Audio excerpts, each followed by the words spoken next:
Hey, where are you going, Jim? The elevator's over here. Taking the stairs. But our meeting's up on 8. Yeah, I know. But that's 8 floors up. That's like 8 times 8.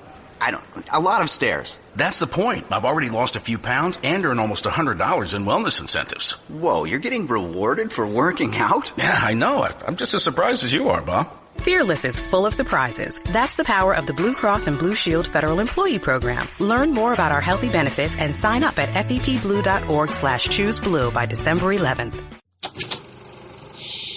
This is an Unspoiled Network podcast. This is Unspoiled, covering Stranger Things 2, episodes 1, 2, and 3. Woo! Mad Max, Trick or Treat, Freak, and the Pollywog. In these episodes, Maggie thought that watching 3 in a row would make it easier to be unspoiled, and she was wrong. So wrong. Welcome to Unspoiled.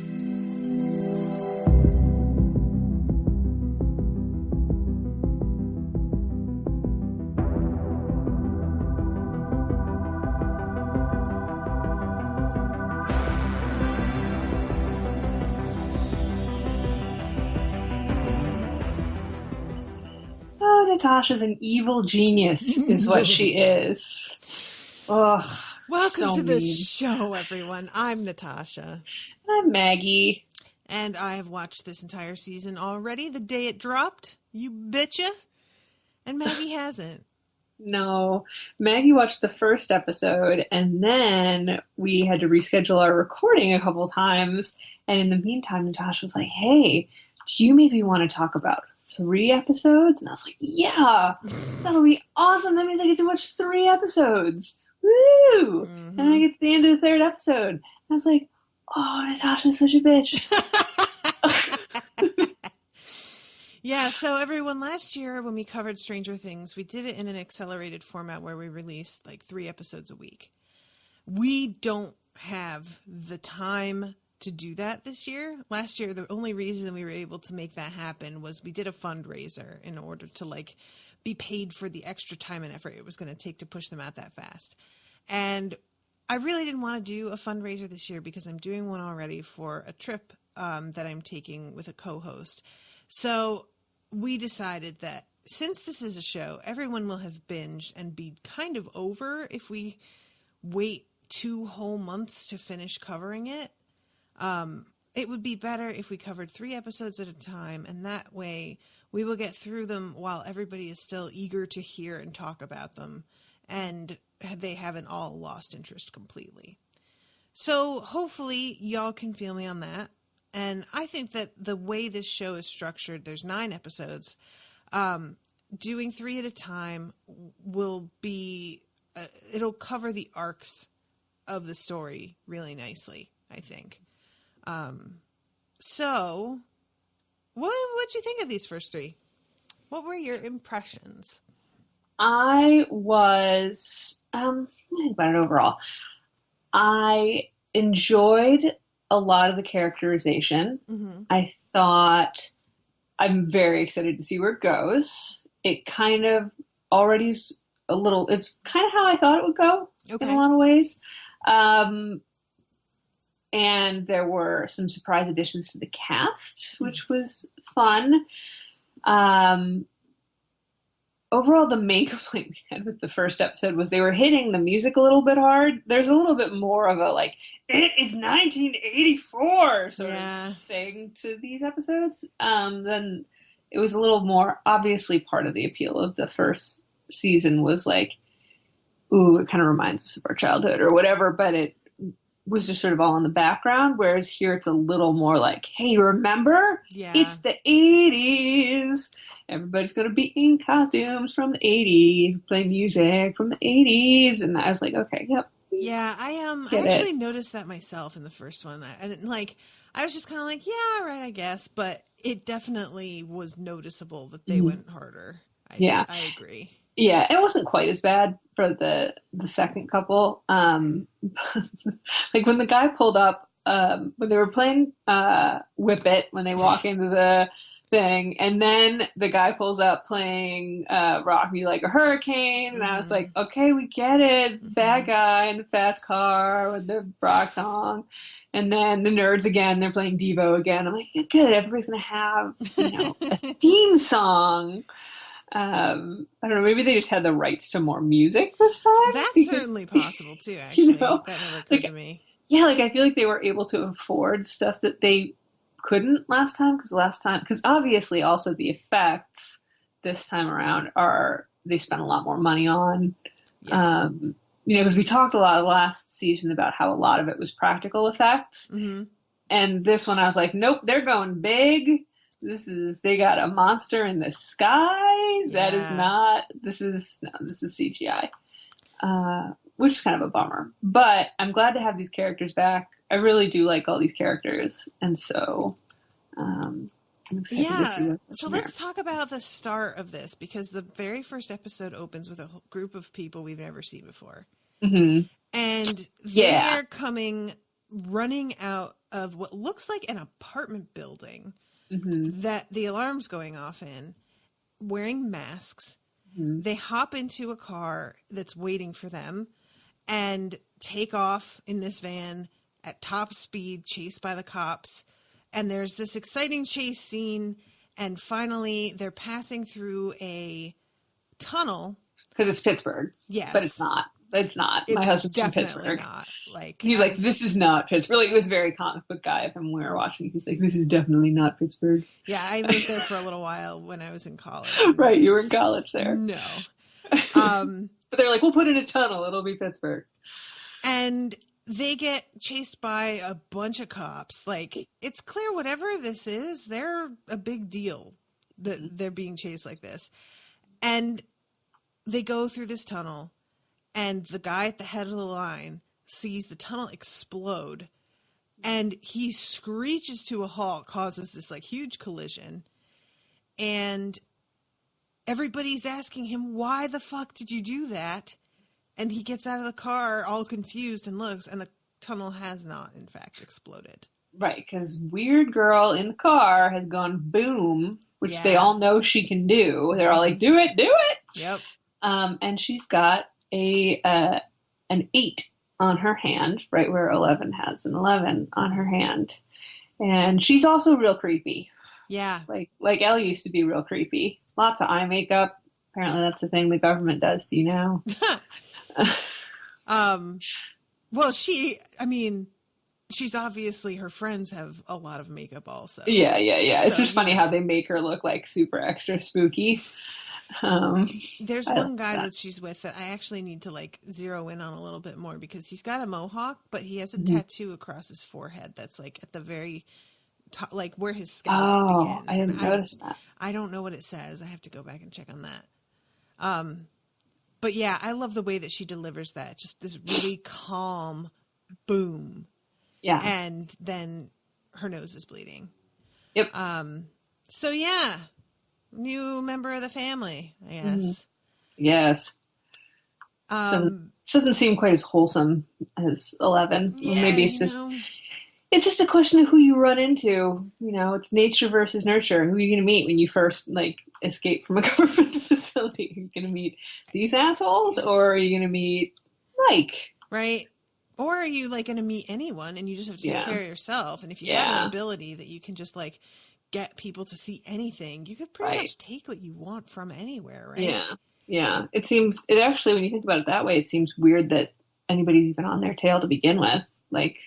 Yeah, that's true. But, maybe that's just overthinking it. It's a TV show. Also, it's she got a nosebleed from doing this one thing. So it's certainly possible. She can't just do this constantly.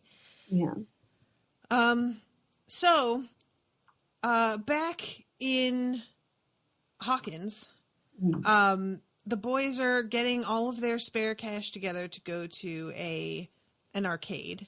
Mm-hmm. And there's a little bit of a separate check-in with everyone before we really get into the story. Right.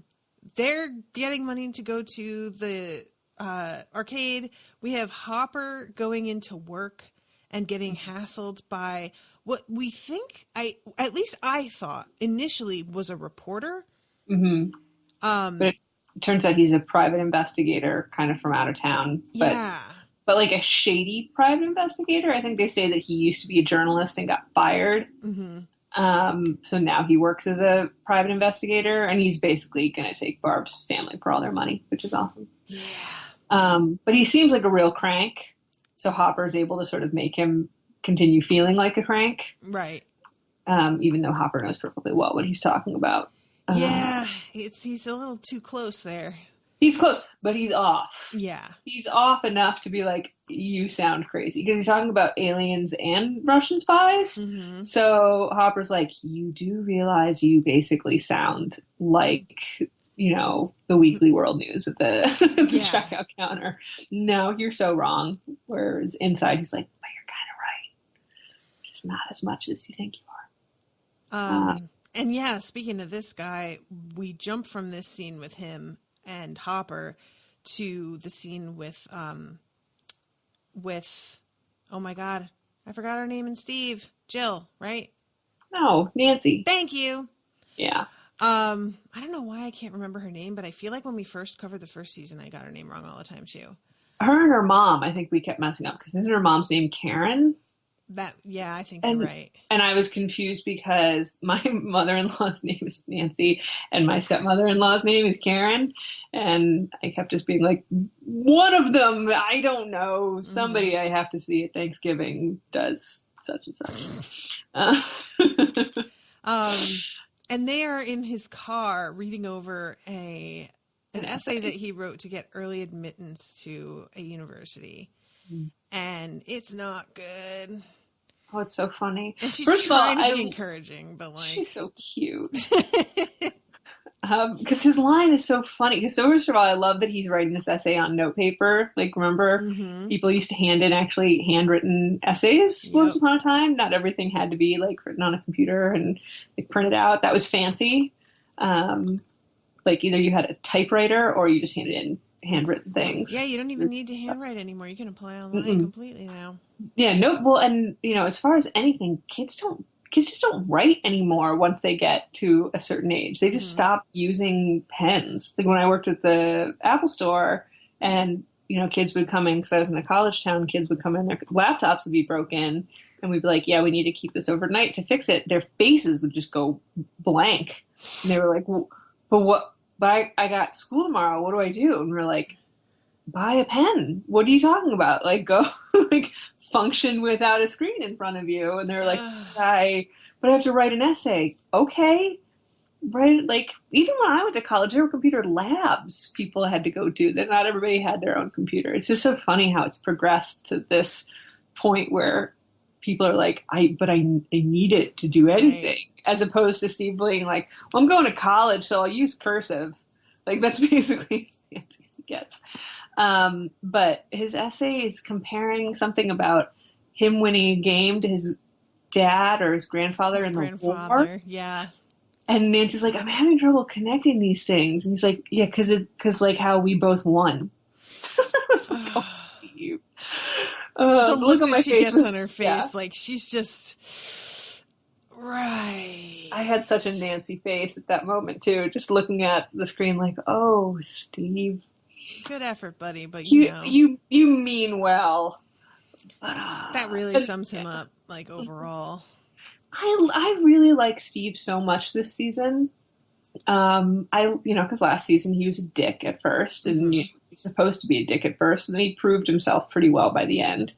And I like this Steve without the need for a veneer anymore. Like, it seems like he learned enough from his experiences in last season that it's made him a more genuine person. Mm-hmm. It's made him more connected to his, because you don't see him really hanging out with anybody other than Nancy. And you see that bitchy redheaded girl who I hated so much. Yes. And you see her for a second hanging out with some other bitches. And I'm like, so Steve doesn't have this asshole gang of friends anymore. He's found somebody he really loves and cares about and spends time with, and he's a nicer person for it. But at the same time, it leaves him a little bit lost. Yeah. When all of a sudden she might not be as there for him as he thought. And not only would she not be there for him necessarily, but we have a new sheriff in town. It's fuck this guy. Yeah. He's the worst. This cracked me up because the actor who plays, I believe his name is Billy, is the same actor who played the Red Power Ranger in the Power Rangers movie recently. No. Yeah. No. And I was like, I went and saw that with Owen. You did? Oh, definitely. I have never seen the Power Rangers show. No. But Owen made me watch the show, and then we went and saw it.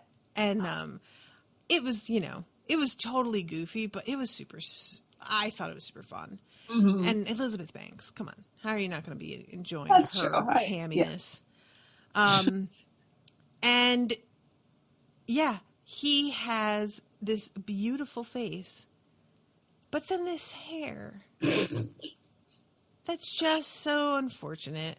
Like, it goes beyond mullet to just being like a dead animal stapled onto the back of his head. Mm-hmm. Like, it's a mullet that's never been combed. It really does look like it needs a good brushing. Mm-hmm. It's like, it could be a glorious, it could be a glorious, like, Richard Marx style mullet if only he put a little bit of effort into it and just, brushed it out, got a little hairspray in there. Maybe that's still a couple years off, but really, that could shine. But he does not.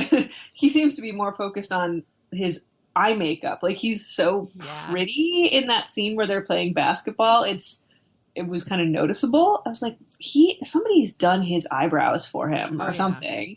Which was just entertaining. Whereas I'm like, Steve just looks like some dude, and this guy's all made up, but with this stupid hair. It's just ridiculous. And this car and scorpions playing. Like, his whole vibe is just so... And they do it on purpose. The fact that his scene, like, they open with the car screeching in and then his boot coming out of the door and, like, stomping onto the ground. He gets out and he's wearing his denim tuxedo. Oh, my God. And, like, they just hit it so hard, and he's obviously, smoking. on purpose. It's so funny. Yeah. I was like, this is a joke, right? And it clearly is meant to be, super duper over the top. They're not, they're really amping up this archetype in a way that I thought was pretty funny. I feel like might get really staring at him. They're just, and he can see it. Like, you see him glance over at them and just sort of smirk, and I'm just like, you fucking suck. Yeah. And it's an unfortunate thing because the way that he sort of takes over feels completely true to life. Yeah. You don't show up, have this kind of confidence and intimidation factor also because he's clearly over aggressive and be that good looking and not pretty much get whatever you want in a high school setting. That's just going to happen. Yep. So yeah. And then we meet his stepsister, Max. Mm-hmm. And the boys who had been at the arcade earlier saw that Dustin's high score on Dig Dug was bumped to second place, and they can't figure out who the hell it is because they basically know everybody in town and they know everybody's usernames and whatnot. But this person signed on as Mad Max. Mm-hmm. And then this girl gets introduced to the class as Max because her name's Maxine, but nobody calls her that. Mm-hmm. And immediately Dustin and Lucas are both like, oh, shit. This scene, by the way, it kind of cracked me up and made me go watch the scene from Ferris Bueller with Ben Stein because it had a very similar vibe of the way that the kids are all staring at the teacher, except it's such a different teacher. This teacher is so engaged and like, so he's like, it's the brain and we use only this much of our brain. But at the same time, you see like people are passing notes. Yeah. People are like staring at their little fortune teller. And then the moment where the girl blows the bubble and it pops is exactly the same sort of timing as in the Ben Stein scene where he gets to the end of his speech and the bubble pops. And I was like, that's on purpose. Probably. That's definitely on purpose. Cause they just, they find little things like that here and there. And I've just seen that movie so often that I was like, wait a second. This for me felt a little bit, those of you who have read or seen it, there's, a group of dudes and one girl who has red hair and comes from a family where abuse is clearly like a bit of a factor, even initially. And we don't see any of her family, but we see enough of her stepbrother to know that she's got to put up with some shit from him at minimum. And he's a scary fucking dude. Yeah, he really is. Just to jump ahead, the scene later where he's like, and you know whose fault it is that we're here. And she says yours, and he hears her. And he's like, what? Did you say it's my fault? She's like, no, I didn't say that. And he says, well, then whose is it? Say it. And is he saying that it's hers? I assume so. I just like, want to know what that's about. Oh yeah, definitely. And then he just, the relationship between the two of them, you think at first when you see them arguing and stuff in the car and slamming the door that it's just like, it's brother sister shit. Whereas really here, obviously he is actively cruel to his sister. Yeah. To the extent that, and she says later on, he's not my brother. So we get a little bit of an explanation that their family situation is complicated, but he's willing to run people down to prove a point to her, which is pretty terrifying. Yeah. I mean, that scene, even watching it again, it was so uncomfortable. And it's really, again, him playing the role that I had seen him in otherwise, because he really hasn't done anything else before Power Rangers. He was such an all-American good boy. You know what I mean? And for him to be this kind of like on the edge of losing it, dude, is really quite a departure. And I think he's very convincing. I did not care for it. Apparently, when he auditioned for this role, he did a kind of like risky business audition with like dancing, Lord. Except he wore a G-string in the video that he sent in. But yeah, he sure got their attention and he got hired. So there it is. So that's Max and the boys, like, it's really, they're divided on this because Lucas and Dustin are enraptured with her immediately. The fact that she plays video games, that she's really good at it, that she skateboards is, pretty much like checking all the boxes for awesome, cool girl. And poor Will has his own fucking issues that he's Will is not thinking about girls at all. Like this is not even well, maybe he's gay. So like his brain is not even anywhere on the plane of paying attention to anybody else at all except his friends that he's so dependent on, Mike in particular. But so he's interested in this, like, oh, I guess that's who Max is, but it's not the same thing. That thought's gone from his brain pretty much immediately. And Mike is also on his own path because he's like, I don't want another girl in the group. We had a girl in the group. I liked her. Yeah. She's gone. Yeah, he's straight up hostile. They're trying to be like, oh, look at her, she's awesome. And he's like, what do you mean awesome? You haven't even spoken a word to her. And later on, when she gets invited to trick-or-treating, he's really snotty about it. And it's just like, I understand him feeling like having grief, but it just really irritated me. I got quite annoyed at him. Mike is not quite the Mike we used to know. No. And you can, his fucking parents. What did we call his goddamn father last year? He's the worst. Ted? I think we called him Ted. And he, so they're at the dinner table in a little bit, and Mike is apparently on strike 20 because he's doing things like graffiti in the bathroom and cussing out the neighbors. Yeah, so just such low grade punkitude for him to just be like, man. The Mike deal is just, it's the kind of thing where I want to be patient with him because I get what they're doing here with him, but it's just, I think the thing for him probably is that he feels like nobody else cares anymore. Right. Like everybody has just moved on. Yeah, and it sucks. It's nice when you see him have the conversation with Will later. I really, really like that moment because it feels like he was expecting Lucas and Dustin to be more supportive of him and feel the same sort of loss that he does, and they really don't. And Lucas, that makes total sense with. Lucas fucking hated Elle from the beginning. I mean, it's like, oh, she turned out to be really important and cool, and she helped us, and now she's gone. That kind of sucks, but that's it. And I would expect maybe a little bit more from Dustin, but Dustin's also Dustin. As he proves as the episodes go on. God. His attention is turned to something else. His loyalties have gone somewhere bizarre. Yeah.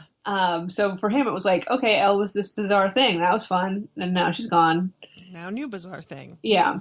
But with Mike sitting and talking to Will, and Will finally opening up about what it feels like to him, and Mike being able to believe him so completely because he had the relationship with Eleven that he did, and he believed her so completely, for Will to have somebody he can talk to who will be like, I kind of get what you're talking about, and also for Will to be able to say, oh, Mike knew someone else who would have been able to understand, and that's who he met. Like, it's a nice little bond between the two of them that it seems like weird that it took them quite this long to figure out, because it's been a year and they've never talked about it. But, you know, adolescent boys. Yeah, definitely. It takes a long time for adolescent boys to be like, wait, you mean I can trust my friends and actually also, talk to them about stuff? With everything that had happened, it really started, like, I would imagine that right after, they were probably, like, not allowed to hang out for a while. Yeah. You know, like, there's probably been some weird, like, dead spots in their communication. And Will clearly has not even really been allowed out all that much. It's been baby steps for Winona with that. Yeah, he's sitting here with the dudes talking about Max. And he gets summoned by the principal or someone because his mother's here. And he gets taken back to the labs from season 1. I think it's a different it's not the same place that 11 escaped from. They have to drive really far to get to it. Okay, I thought that it was like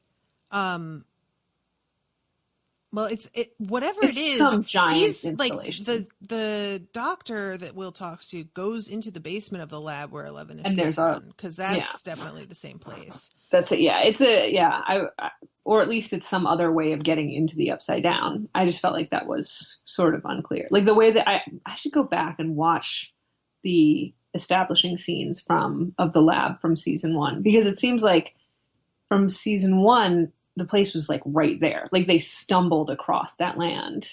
Basically, it was so close. Whereas this place, get you the see impression them that they drove that far. Okay, it just seemed that way for me because there was like an overhead shot of them in the car. Okay, and that to me sort of made it seem like we're on a field trip. But yeah, maybe I'm wrong. That's fine. It doesn't really matter. They're going back into a lab and dealing with some doctors. Yeah, so Paul Reiser's here. That took me surprisingly long to figure out that was Paul Reiser. I don't know why. Did not know until after I finished the entire series, and someone was like, Paul Reiser? And I was like, wait, what? Well, it took me at least to the end of this scene, which is weird for me. Like, I'm usually really good at that sort of stuff, but I just wasn't thinking about it this time. And I didn't realize it was Sean Astin at first either, because what? Really, I saw right away. I was like, he looks so much like Patton Oswalt all of a sudden. Oh my God, don't you dare. I don't know. It was just, and like, at first we see him for like a second in the store, and it took me a second to realize that he was the love interest. And then they're back in the closet and their faces all smushed together, so I didn't really get a clue. And my husband was the one who was like, hey, look, a Goonie. Isn't this movie sort of based on the show, kind of like supposed to be like the Goonies? And now there's actually a Goonie on the show. And I was like, oh, that is Sean Astin. Anyway, but yeah, so Sean Astin here. And then Paul Reiser, there was just some way he delivered some line at the end of the scene that just was so mad about you for like a second that I went, holy shit, Paul Reiser got old, and I forgot that Paul Reiser would have gotten old by now. Yeah. Oh yeah, Paul Reiser's 60. That makes sense. Yeah, when I was watching this episode with Owen, and I'm like, that's Paul Reiser, and he's like, who? And I'm like, Mad About You? And he's like, he said what? He didn't say what, he just looked at me like waiting for me to kind of finish the sentence, and I was like, bum ba da bum bum, bum ba da bum bum, and he's like, nope, nothing. I'm sorry. I was like, Jesus Christ. I watched a lot of Mad About You. It wasn't one that I was every single week on, but I watched a lot of that show, and there were a couple episodes of that show that were legitimately really good episodes of television if you go back and watch them. But he has such a shtick that it's interesting to see him not in that character, which was essentially himself. But there was just this one moment where he was not the character he's supposed to be here. He was Paul Reiser for just a second, and I was like, oh fuck. So it's interesting. Paul Reiser is a doctor. I don't know about that. Yeah. I mean, Paul Reiser in med school. I just can't see it. So he's talking to Will here about like an episode that Will had. And this happened while he was at the arcade with his friends. Right. And they are treating this as if he's having post-traumatic stress. Right. And that these are flashbacks. Mm. And I really, like, watching this scene got the impression that, like, because initially when I see where we are and who this guy is working for, I'm like, so he has to know that this is more than just a flashback. Right. But then it started to feel like maybe he doesn't. I couldn't decide. What do you think about this? Well, I feel like the fact that he also said he calls Hopper Pop at one point, like refers to Hopper like he's the dad, but he knows Hopper's not because he shows up in town and talks to Hopper. Right. And so Hopper's aware that this guy knows stuff, and he knows Hopper's not Will's dad. And I don't know. It was just weird. So it seems like this weird connection between them treating it like legitimate post-traumatic stress, like this did actually happen, and they know that it happened, whatever, but also treating it like, and it can never happen again, and we've taken care of all of that because the bad guy died, and now we're legitimate government people who are going to take care of you. And Hopper almost doesn't seem to buy most of it. Yeah. But they're kind of just going along with it because they I think almost like they want it to be true.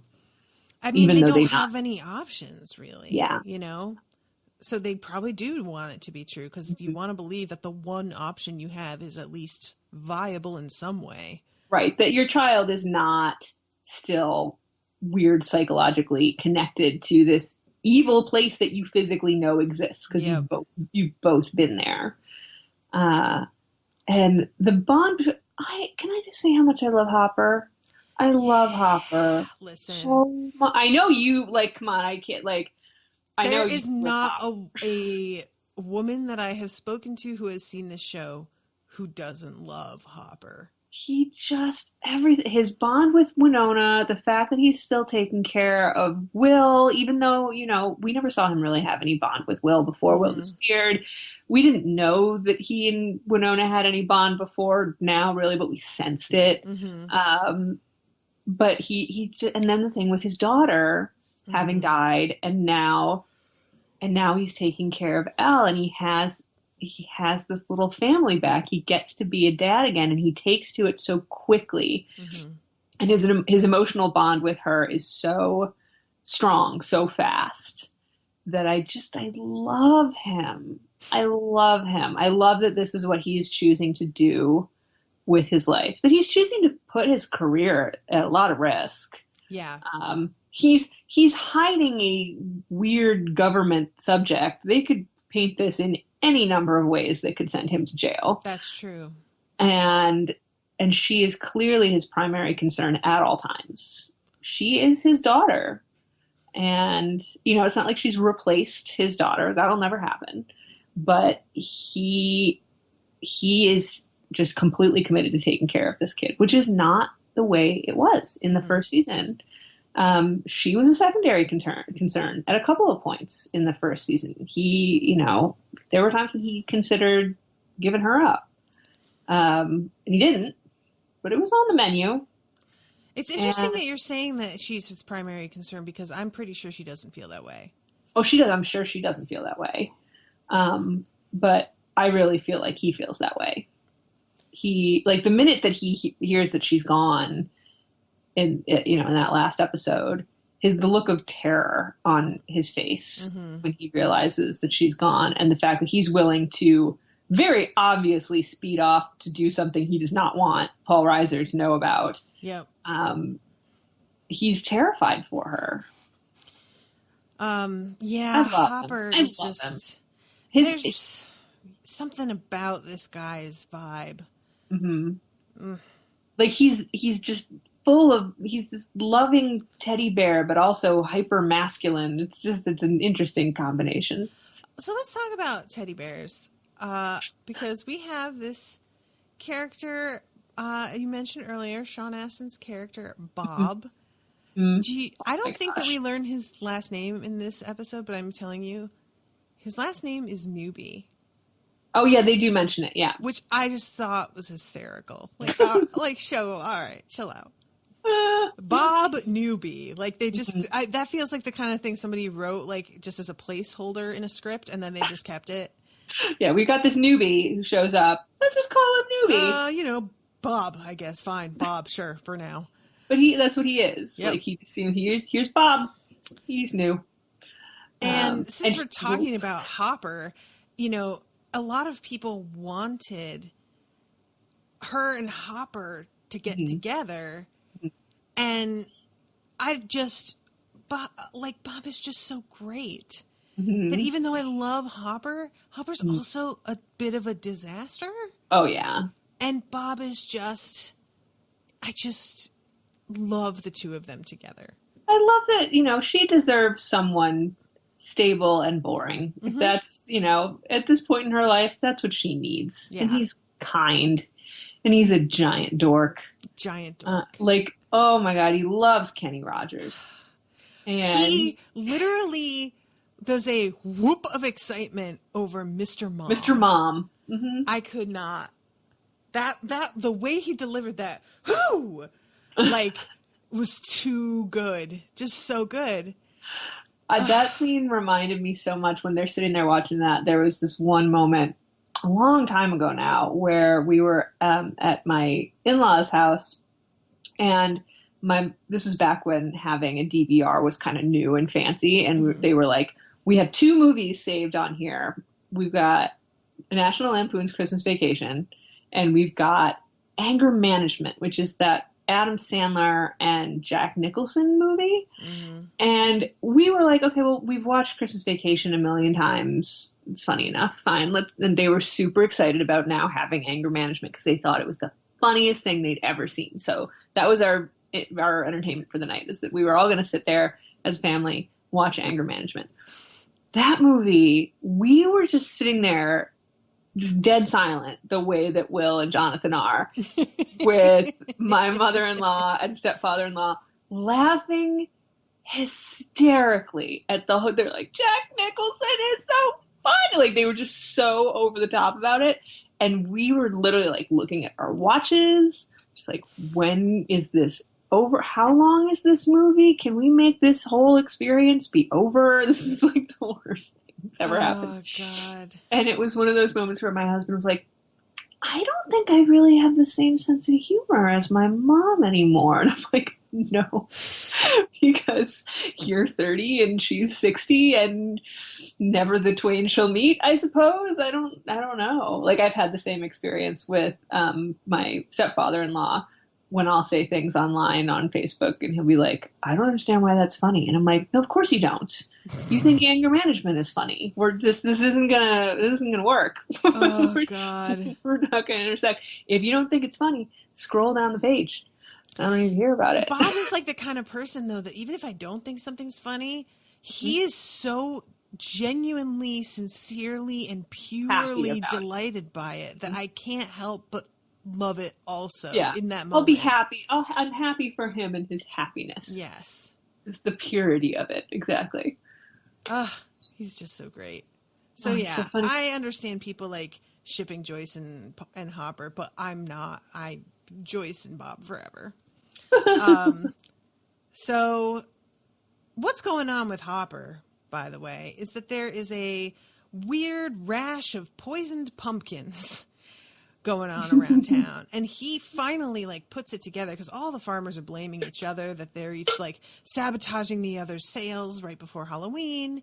It's pretty funny. Like, I love this idea of like these pumpkin farm feuds. Right. That this is the sort of shit that on a day-to-day basis is what comes through this police office that Hopper has to deal with, is grumpy old pumpkin farmers who are like, look at these hands. I've been farming these fields for years. You know, just, it's so over the town, small town. This is all he has to deal with is like petty theft and feuding farmers. And then in the background, there's like, and giant government conspiracies and basically aliens. And Cthulhu lives underneath our town. So fun with that. I love, like, why do you think my hands look like this? Because you're old. Or you're old. Straight. So yeah, he figures out that there's like a radius that this is happening from. And he goes and talks to Paul Reiser, whose actual name in the show is Dr. Owens. And he's like, hey, this looks like it could be a leak from the thing that you claim you've got all contained. And Dr. Owens just sort of like snorts and does not want, but Hopper really pushes it and is like, convince me. All you have to do is go and do some tests and prove to me that this is unrelated, and then fine, I'll let it go. And I think that's totally reasonable. I appreciated how much he pushed for this. But Paul Reiser's full of shit and knows perfectly well that this is what's happening. So, you know, it's kind of a ridiculous situation. Because Paul Reiser's a big fat liar.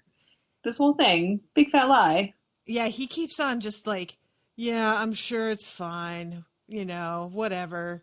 Like, when they're even at the field together, he's just like, just keep people away from the area for a little bit. It'll take a couple days. He's so relaxed. I find him more villainous than Matthew Modine, honestly. Really? Because Matthew Modine was so over the top, obviously evil. Like, just his presence was like, here's this creepy guy with the creepy hair who like doesn't talk, and he shows up in the scariest possible moments, and he's just very slimy and whatever.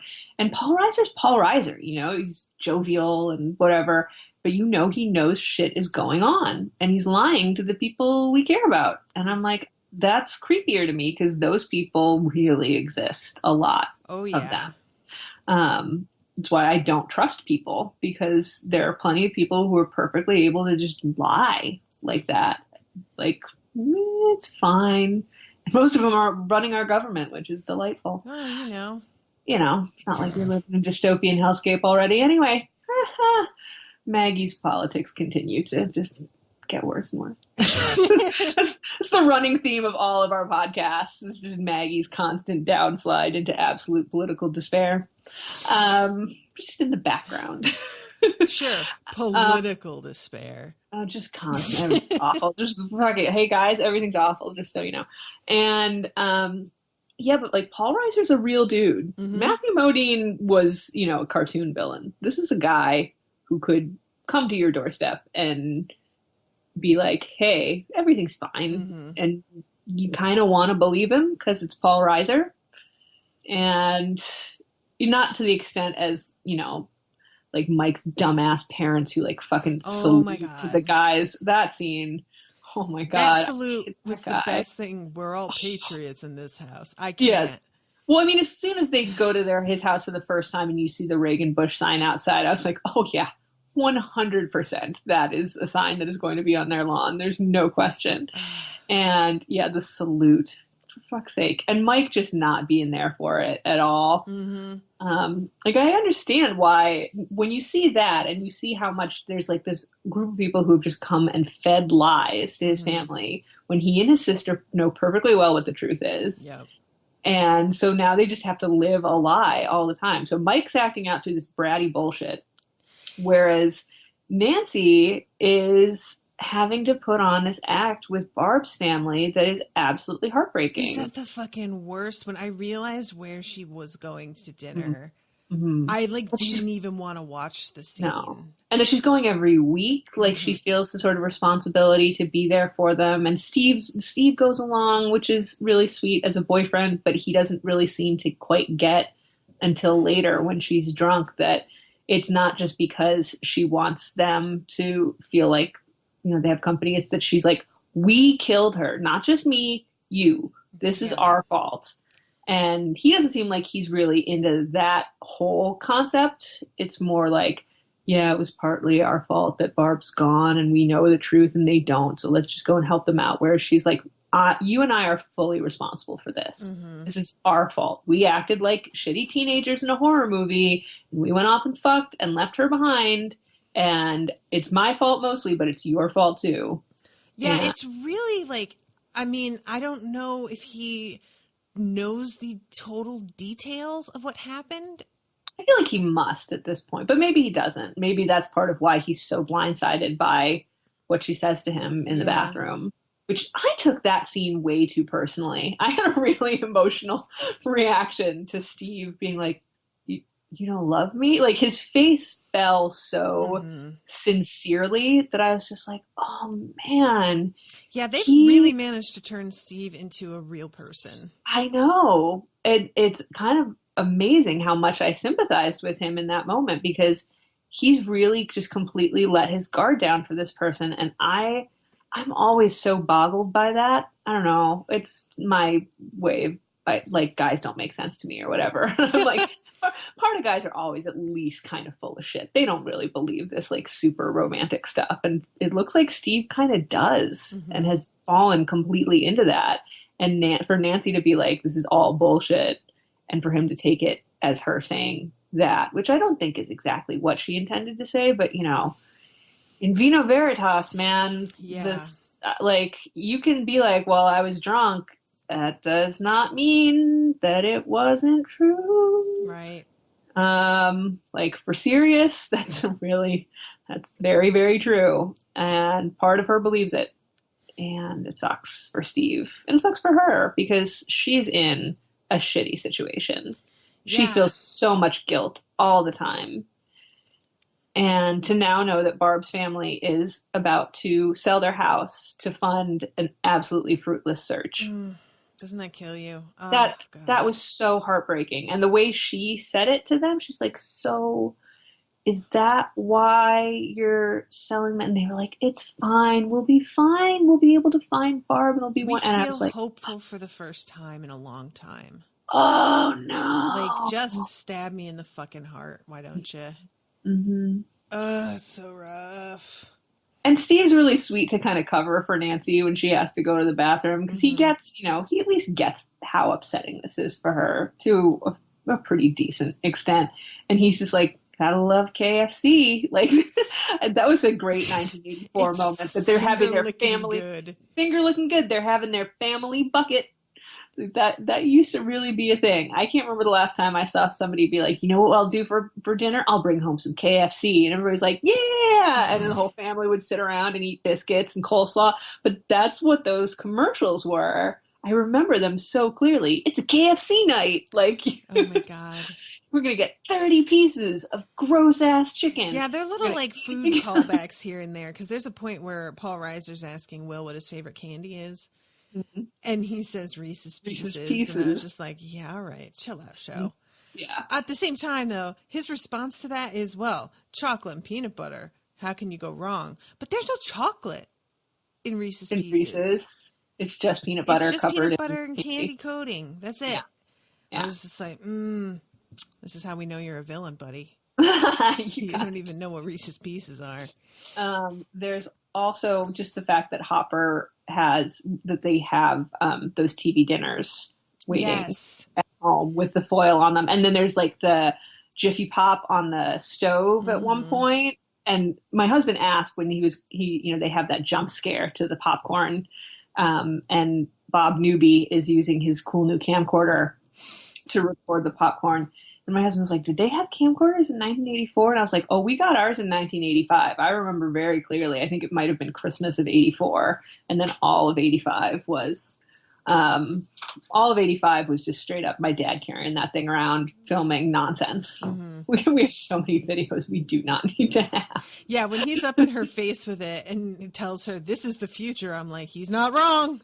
Yeah, people will be in your face with cameras at all times for the rest of your life. Enjoy it. My daughter was videotaping my son this morning because I put blue hairspray in his hair for Halloween because he's going as Hades, Disney Hades from Hercules. She took a 9-minute video with the iPad of him just because he had blue hair, just walking around. I think he's in his underpants watching TV, and she's like, I got 9 minutes of him with blue hair. I'm like, I'm so glad we have that. It's a cherished memory. Why do we need this? So yeah, Jiffy Pop video forever. Let's talk about, because we basically covered the intros with everybody and what they're doing. Right. Mike in his spare time is still trying to contact 11 via the radio and being on a different frequency, which is frustrating his friends who are trying to get a hold of him because he is not available. Mm-hmm.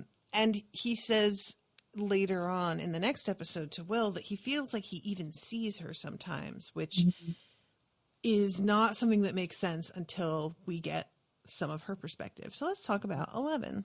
Yeah. How do you feel about what's going on with her? I like what's going on with her. I feel like the way they got her there was too easy. Okay. I feel like the fact that like they make this whole big deal out of her disappearance in the last episode, and then it's like it took her 5 seconds to get back from the upside down.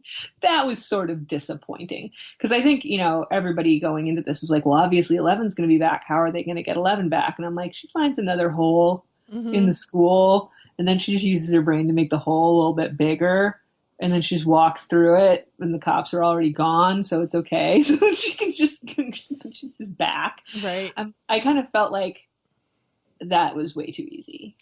But it's like I think that they felt like they had to because when Will was over there for too long, he starts to get really sick. Mm-hmm. But I don't know what I really expected. I don't either. It's not like I didn't have any expectation but I was kind of like, what cool way are they going to make it happen? And I was like, oh, she's just going to come back immediately. Like literally immediately, like the same night. So Mike goes through this whole, like, she's gone forever. And she's gone for 15 minutes. And she's like at his house while they're getting interrogated. Right.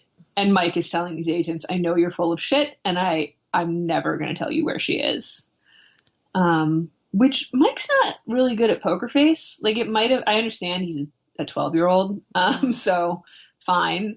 But if you're really trying to protect her, probably the best thing to do would to not be all pissy at the CIA when they show up at your house. And probably don't stare slack-jawed out your window when she finally shows up. Right. Yeah.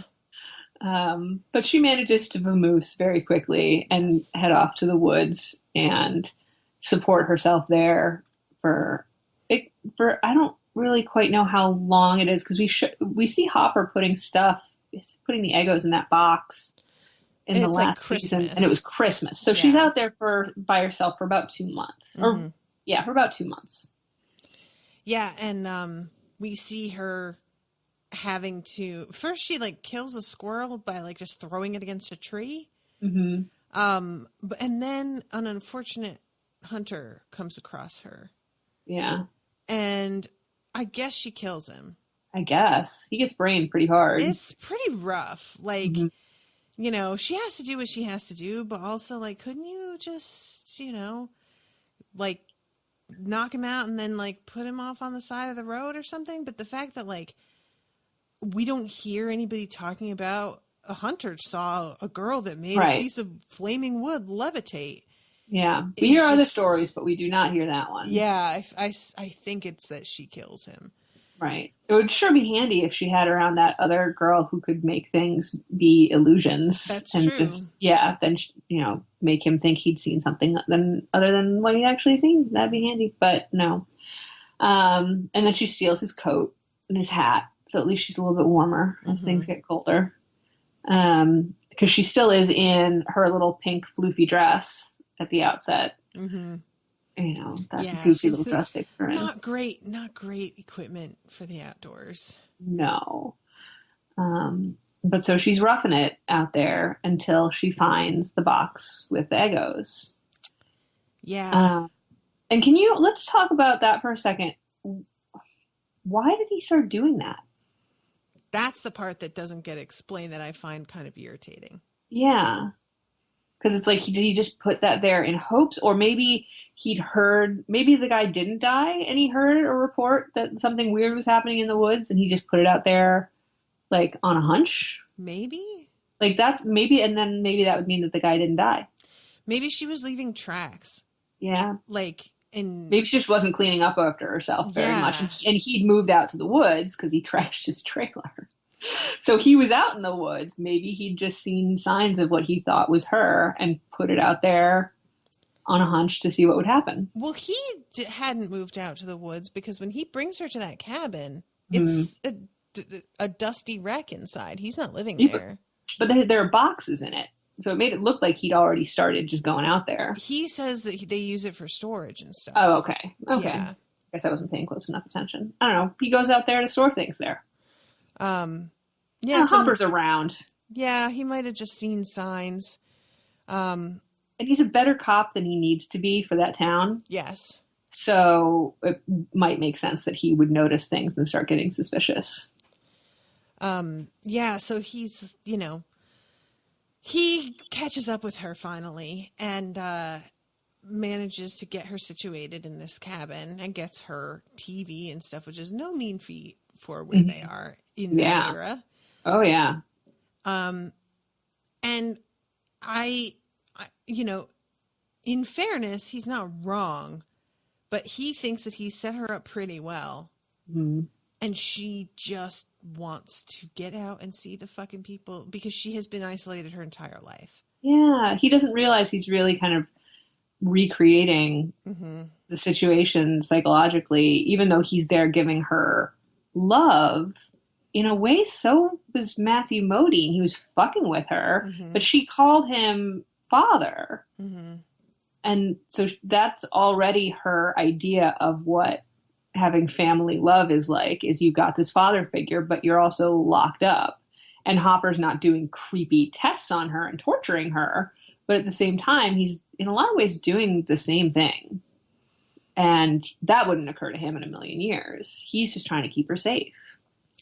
Yeah, I feel really bad because it's clear, losing his daughter the first time has just planted this paranoia. Yep.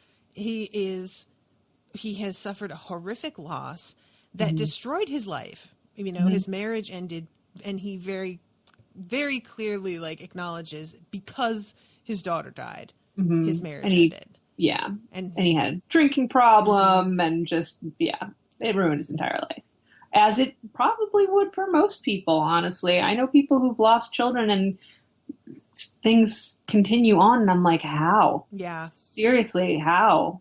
If I lost my kids, my life would change entirely. Mm-hmm. I don't think I would ever be able to go back to it being the way it was.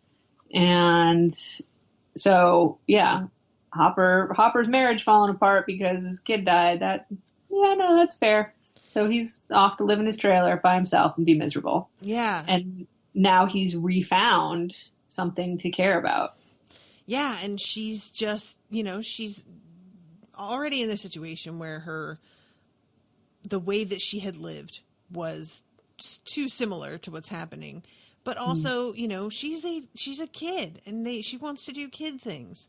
Mm-hmm. And he is a grown-up who recognizes the danger. And I'm sure there's a part of her that's just like, danger. I survived this shit. I'll be fine. Right. But yeah, she's, having a really hard time using the television white noise to get her into that the space. state, where she can just like go and be in the in-between.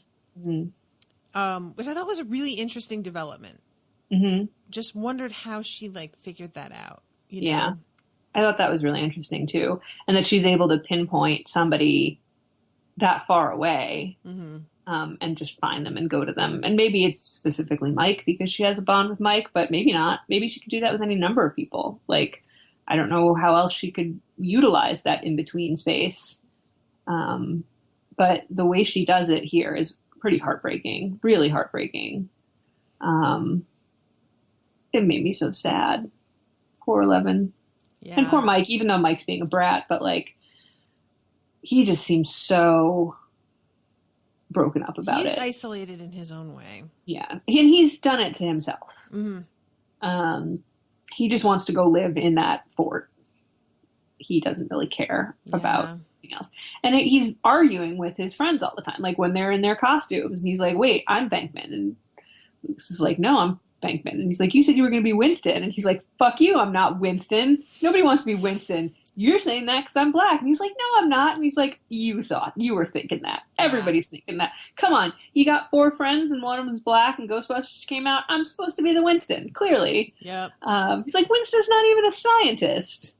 Yeah, when he's like, you specifically agreed to it. And I think it's Dustin who's like, I don't think he did. Yeah, Dustin totally does. Lucas was like, I did not agree to that. And Dustin's like, yeah, no, he didn't say that. I like the Lucas Dustin. Duncan, what's happening? It was the K is Lucas and Duncan. It's the C's. Lucas and Dustin. I like the pairing of the two of them so much here because we didn't get that nearly as much last season. Last season there was a lot of just sort of free agency among all of them, but then Lucas was the one who was sort of off on his own. Yeah. And now Dustin and Lucas have a much stronger bond, and Mike is off on his own, and Will is still Will.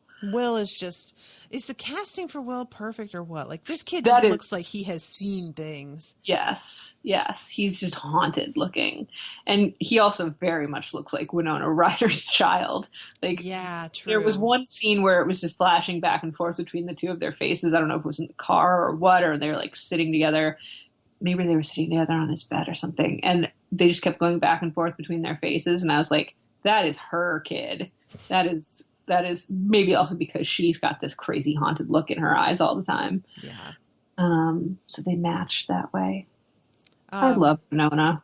Yeah, she's just like, I think she's, coping pretty well. She could have been a complete nervous wreck. And I feel like, she has definite moments of panic. Like when poor Will is just trying to take a pee in the morning. Mm-hmm. And she panics going, where is he? Mm-hmm.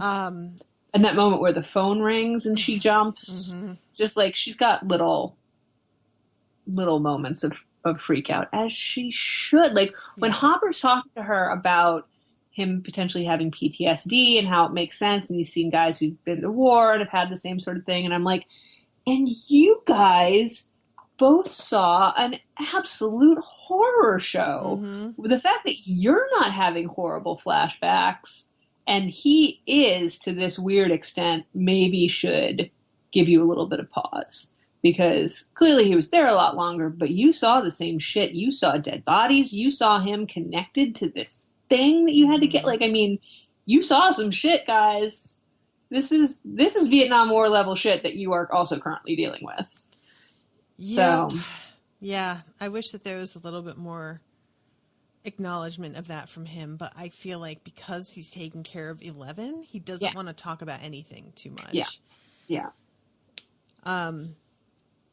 So sorry, I know we're skipping around a ton, and so it's hard to keep track. It is a little hard to keep track, but you can. We're trying our best here, guys. We're freewheeling, and there's a lot of just character continuity here that's worth sort of talking about, but.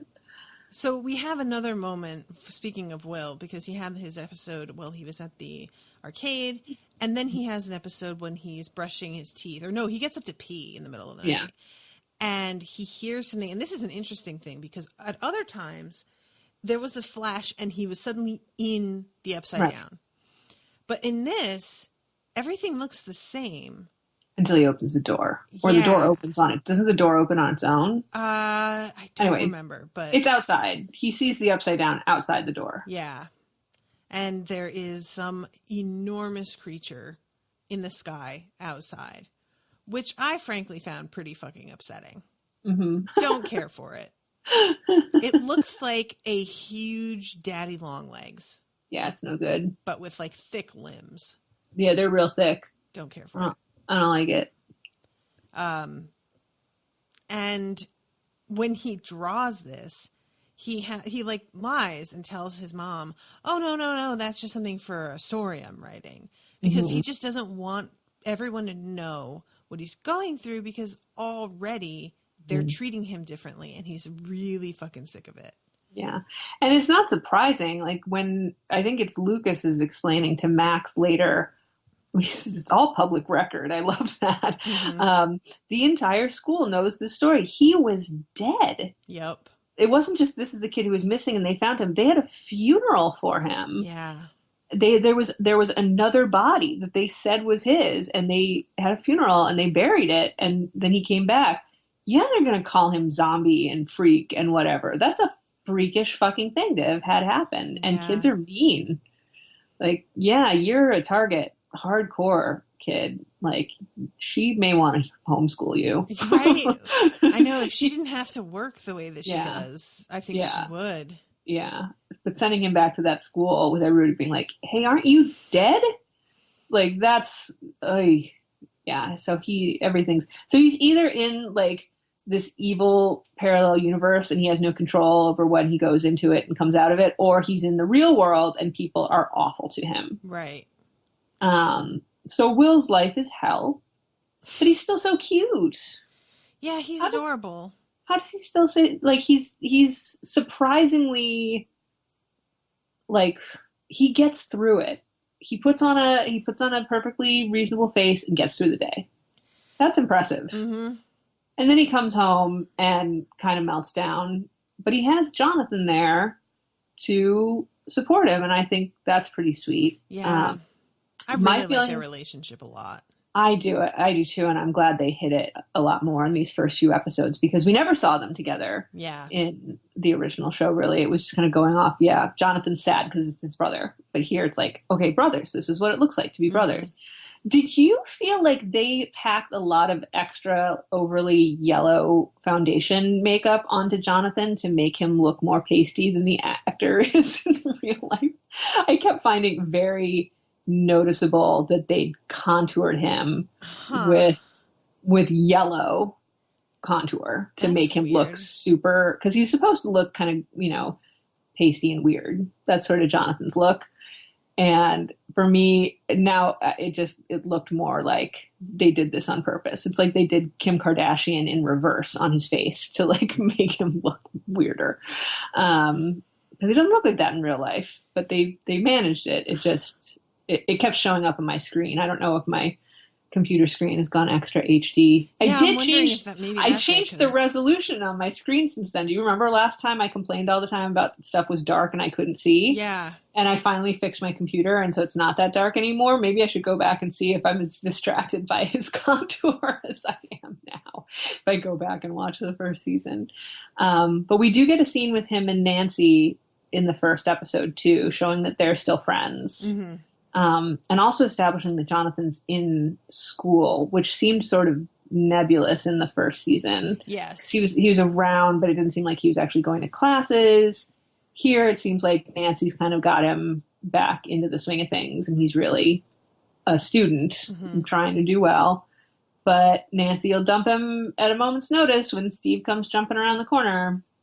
And Jonathan just has to keep walking. And she looks guilty about it when she realizes it's happened. But it happened. Yep. I mean, it's a hard thing to balance, that kind of thing where you're like, you are happy with this person. You want to be able to be happy, but the action of you being happy is making them sad. Yeah.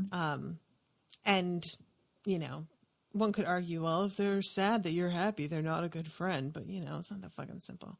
It's not. So, all right. The whole thing with the Ghostbusters is pretty adorable. I really love the montage of all of them being forced to take photos with their parents in the morning with different kinds of vintage cameras. I really appreciated that. That was fantastic. We got a Polaroid, we got an Instamatic. I think there's one that's got the flash cubes on the top, which I had one of those. That's another one of those things that I think if you tried to explain it to people of a certain age, they'd be like, "Wait, you put flashes physically on time?" I'm like, yeah, you'd buy 8 big cubes of light and you stick them on the top of your camera, and then once they were gone, you'd take your roll of film in and you'd buy another 8 cubes of flashes. That was a thing. I had it on my Fisher-Price camera. So weird. Yeah, and so that amused me. All the little, it's annoying the way they were hitting the vintage details a little too hard, but that one really got to me. I was like, look at all the funny old cameras. They're so cute. We're just far enough into we're so far into the 80s at this point that I remember 1984 very well. And I was struck especially by Nancy, because my sister is pretty much essentially Nancy's age at this point in time, and she had the exact same haircuts from year to year. So she had the long Nancy hair her freshman year of high school, and then sophomore year she had the wavy bob. So I'm like, it's my sister. She's in high school in 1984. It's perfect. They really do this quite well. It's pretty on target. I really like that each of them has a totally different reaction to how their parents are making them.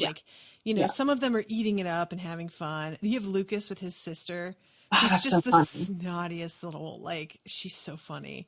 Yeah. I'm glad we're establishing Lucas's family, other than they're the people who stood next to him at the funeral and it looks like they're kind of rich. Right. Yeah. That was all we had before. But yeah, he's got this sister who is basically like, you suck at him. No wonder you only hang out with boys. You were such a nerd. Yeah. Nerd. And Dustin's mom is really cute. We're getting a whole bunch of Dustin's mom this season, which we didn't before. She's that actress who's been in everything all of a sudden. She's in Insecure. She's Issa's boss on Insecure. You've watched that by now, right? Yes, I have. Of course you watched that. Yeah. So she's in that. She was one of the prison guards on Orange is the New Black. Oh. She's getting a lot of middle-aged lady character actor work right now. So it was nice to see her and their silly cat. And Mike hates his parents. Yes, that is a thing. Which we knew. Yeah, they're saying, say who are you going to call? And he just goes, no. And nobody else at school dresses up, which is something that I like. I know from many people, being the only person who is in a costume is like a nightmare scenario. It is. It's essentially the real life version of the dreams where you're naked in class. For me, when I would dress up for Halloween and other people didn't, I was like, oh, sweet. I get all the attention for my awesome costume. Nobody else even did one. Yeah, but if you're already the nerds and you come in coordinated nerd-themed costumes. Mm-hmm. In contrast to Mike, everybody else seems to be having a good time getting their picture taken. Even Lucas, who's getting made fun of by his sister. Dustin's he's a fucking ham. And his mom encourages this, which I'm fine with because he's adorable. And his mom is adorable. His mom is really sweet. Yeah, that's exactly the mom that Dustin should have. Mm-hmm. And notice, though, that Dustin has no dad. I think that's worth pointing out. Yes. There does not seem to be any sign of a Dustin dad floating around. I kind of like that the show does this, where they have a sort of situation that they just don't really talk about too much. Like, it's just a matter of course. Yeah. But yeah, it seems like he has been brought up mostly by this one really sweet lady and her cat. And that explains so much. It really does. And then we have Will, too, who is, kind of, it seems like he's enjoying the attention and getting his picture taken despite himself. Yeah. He's trying. He wants things to be normal so much. Have a good time, man. Yeah. Yeah. Yeah, we all know that feeling, bruh. Mm-hmm. I really want to, I swear. I was literally there 3 nights ago. just let me have fun. I'm really trying to have fun. I'm doing my best. So they go to school. Nobody else is dressed up. There's a whole like thing with them feeling really embarrassed that they're dressed like this when they want to go and talk to Max. Mm-hmm. But then Dustin leans into it. Yeah. Which is fantastic. They finally, like, because they put it off, and then once they finally go up to her, and he shows her, like, the little thing that he made that's supposed to be the ghost trap, which is rad. It is pretty rad. Like, come on, especially in that era, having those kinds of props with your costumes, it wasn't a common thing like it is now, where you can buy that sort of stuff a lot of the time, you know? But there's detail in those costumes. She's unimpressed, but she does come find them later. That's true. She's unimpressed, but entertained, I think, is probably the best way to put it. Like, part of her brain is going, oh my God, these guys are ridiculous. And then sort of like, I don't really have any other choice, do I? Yeah, right. Like, I think that's a lot of it. It's just like, by the time it rolls around, she realizes, well, I'm not trick-or-treating alone. So I guess, sure. But her line about, that's presumptuous of you, it's so good. And Dustin's like, yeah, thanks. Awesome. He has no idea what that means, bless his heart. I love it. I love that whole interaction. So, yeah, she winds there. All right, so there's, I really, like, it's hard to talk about parts of this because there are things that I'm not even fully sure what happened. So when we're talking about the bits of the Upside Down that are straying into our world that they're keeping contained, so they're claiming, the dude who works down there in the main, like, containment area at one point is just like throwing a ball against the walls, like just not paying attention, and all of a sudden all the alarms start going off. Yeah. And the next scene that we see there is them sending some guy with like a toolkit into the Upside Down to repair like the, what do you call it? The breakers or something? I mean, I'm not even sure what it is. Yeah. What is, like, why? I mean, I don't know. Like, I don't know. How would I know? Right? Like, because this is, and I've seen the whole thing, and I'm still kind of, like, fuzzy. You know, because, like, it seems like they're using a breaker from the Upside Down to power all of the equipment in the containment area, which feels like a real bad idea. It feels like a real bad idea, but if you think about it, that does actually make a lot of sense, considering that this is originally an experiment, and probably still is an experiment, funded by the Department of Energy. And they may be, their ultimate goal may be with this to be finding a source of energy. Maybe. Which seems like, again, a really stupid idea because it's full of creepy monsters. But, you know, experiments. Yeah. Why not? So that's the only thing I can think of. Yeah, that's the main thing that's going on with them, pretty much, until we get Paul Reiser shows up later. Yeah. So, trick-or-treating. It's a bummer, honestly. Like, it's all of them keep calling it the best night of the year. And it's just, everybody has totally different expectations. Lucas and Dustin are real excited because Max came. Yeah. Mike is pissed because Max came. And poor Will is just trying not to have a fucking nervous breakdown, pretty much. When, like, older kids are running at him and screaming at him. And when they knock on a door and a woman says, "Oh, the exterminators." Will has the camera out to catch the moment when somebody's delighted by their costume, and instead they get, "Oh, it's the little exterminators." Yeah, no idea. Oh, love it. And yeah, these kids are tormenting Will and knock him down. And it seems like being scared is a bit of a trigger for him jumping over, because once he's knocked down, that's when it happens. And Mike later is like, "I was looking for you everywhere. Where were you?" So we know that he, like, straight up vanishes. when like he moves over into this other place. But you see him on the camera later, right? Like when they're looking at the video, he's on the camera. So it may just be that Mike is shitty at looking for him. Or it might be that like the camera was clearly able to pick up the creature. That's true, yeah. So the camera might see through a little bit. Right. And yeah, he's standing there looking up at this thing, and it's the kind of thing that when I saw it in the trailers for this season, the creature hovering over everything, I was kind of like, oh, really? Okay. Like, the whole idea of basically the mama of them all is here. Right. But once it was in play, it feels different. I think because we get close enough to it, and I think I thought that the creature that we saw in the trailers was like out of focus, and that once we got closer to it, it would clearly be another Demogorgon, but just giant, and it's not. Nope. Which is like way something more upsetting. Else. Yeah. It's something crazy and Lovecraftian that I don't know. I didn't watch any of the trailers. I did such a good job of avoiding spoilers. Like I worked so hard. It was a whole year. But yeah, no, when it showed up, the fact that it didn't look like the Demogorgon was suddenly like, why is Cthulhu here?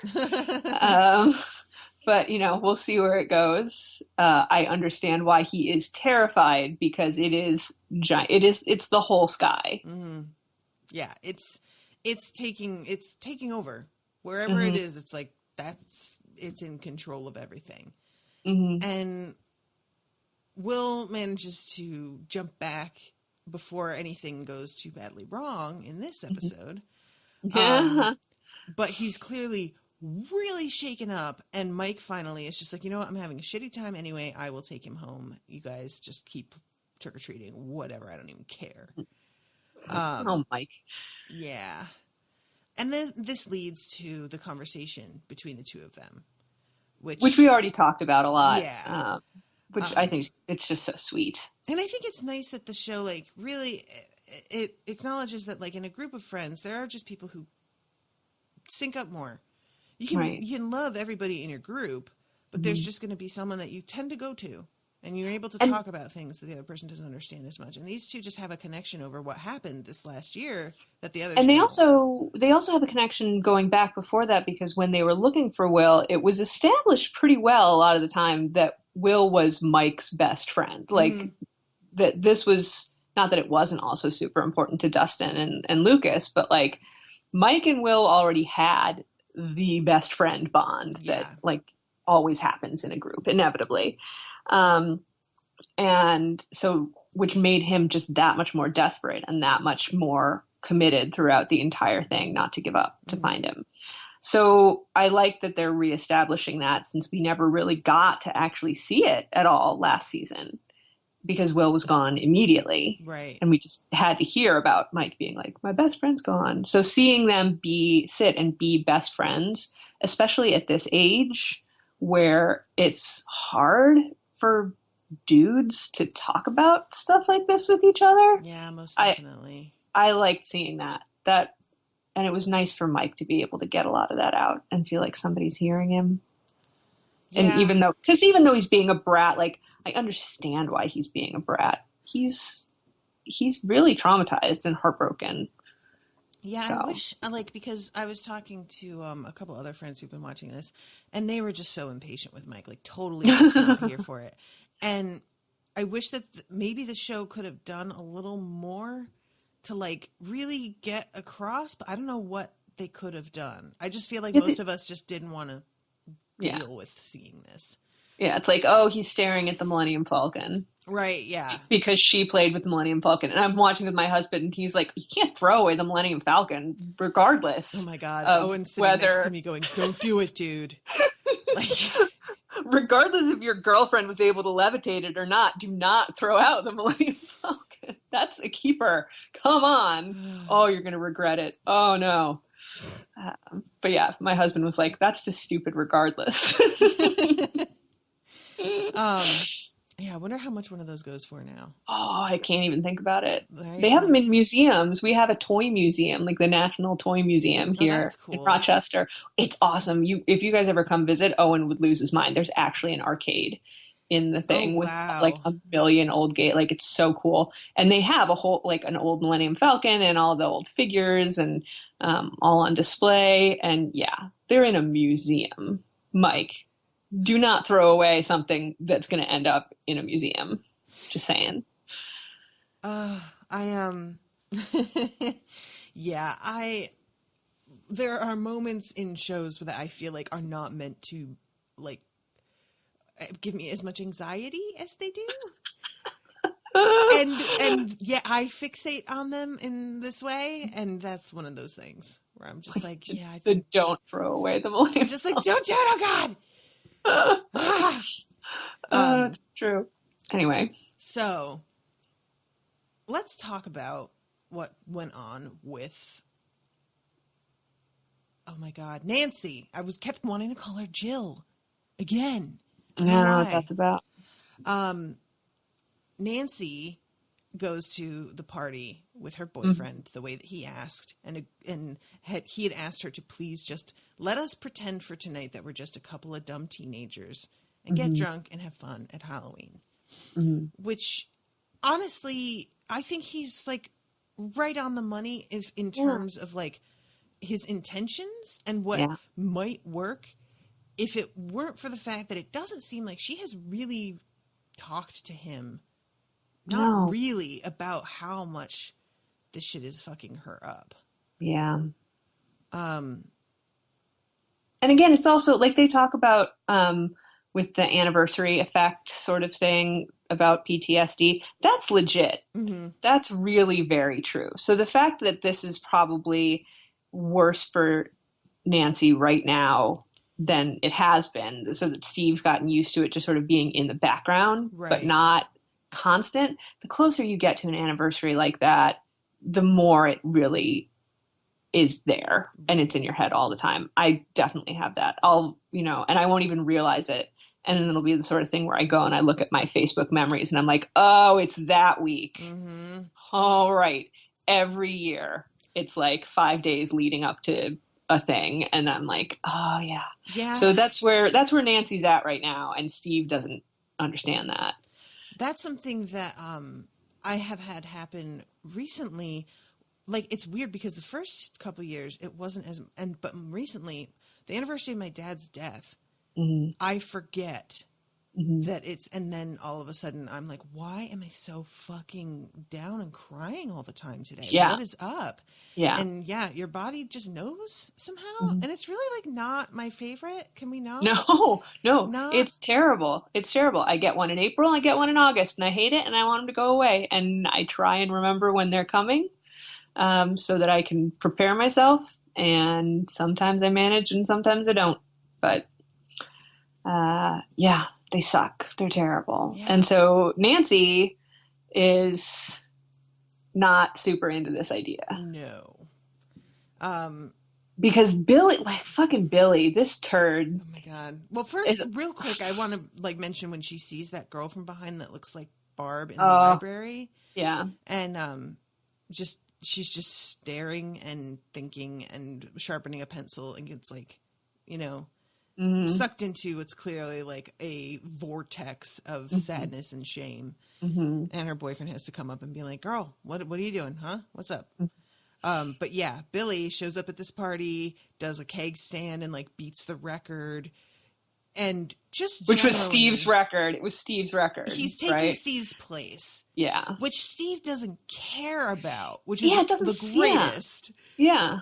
I love that he keeps on being like, oh, I heard you used to run this school. And Steve just doesn't really care. Yeah.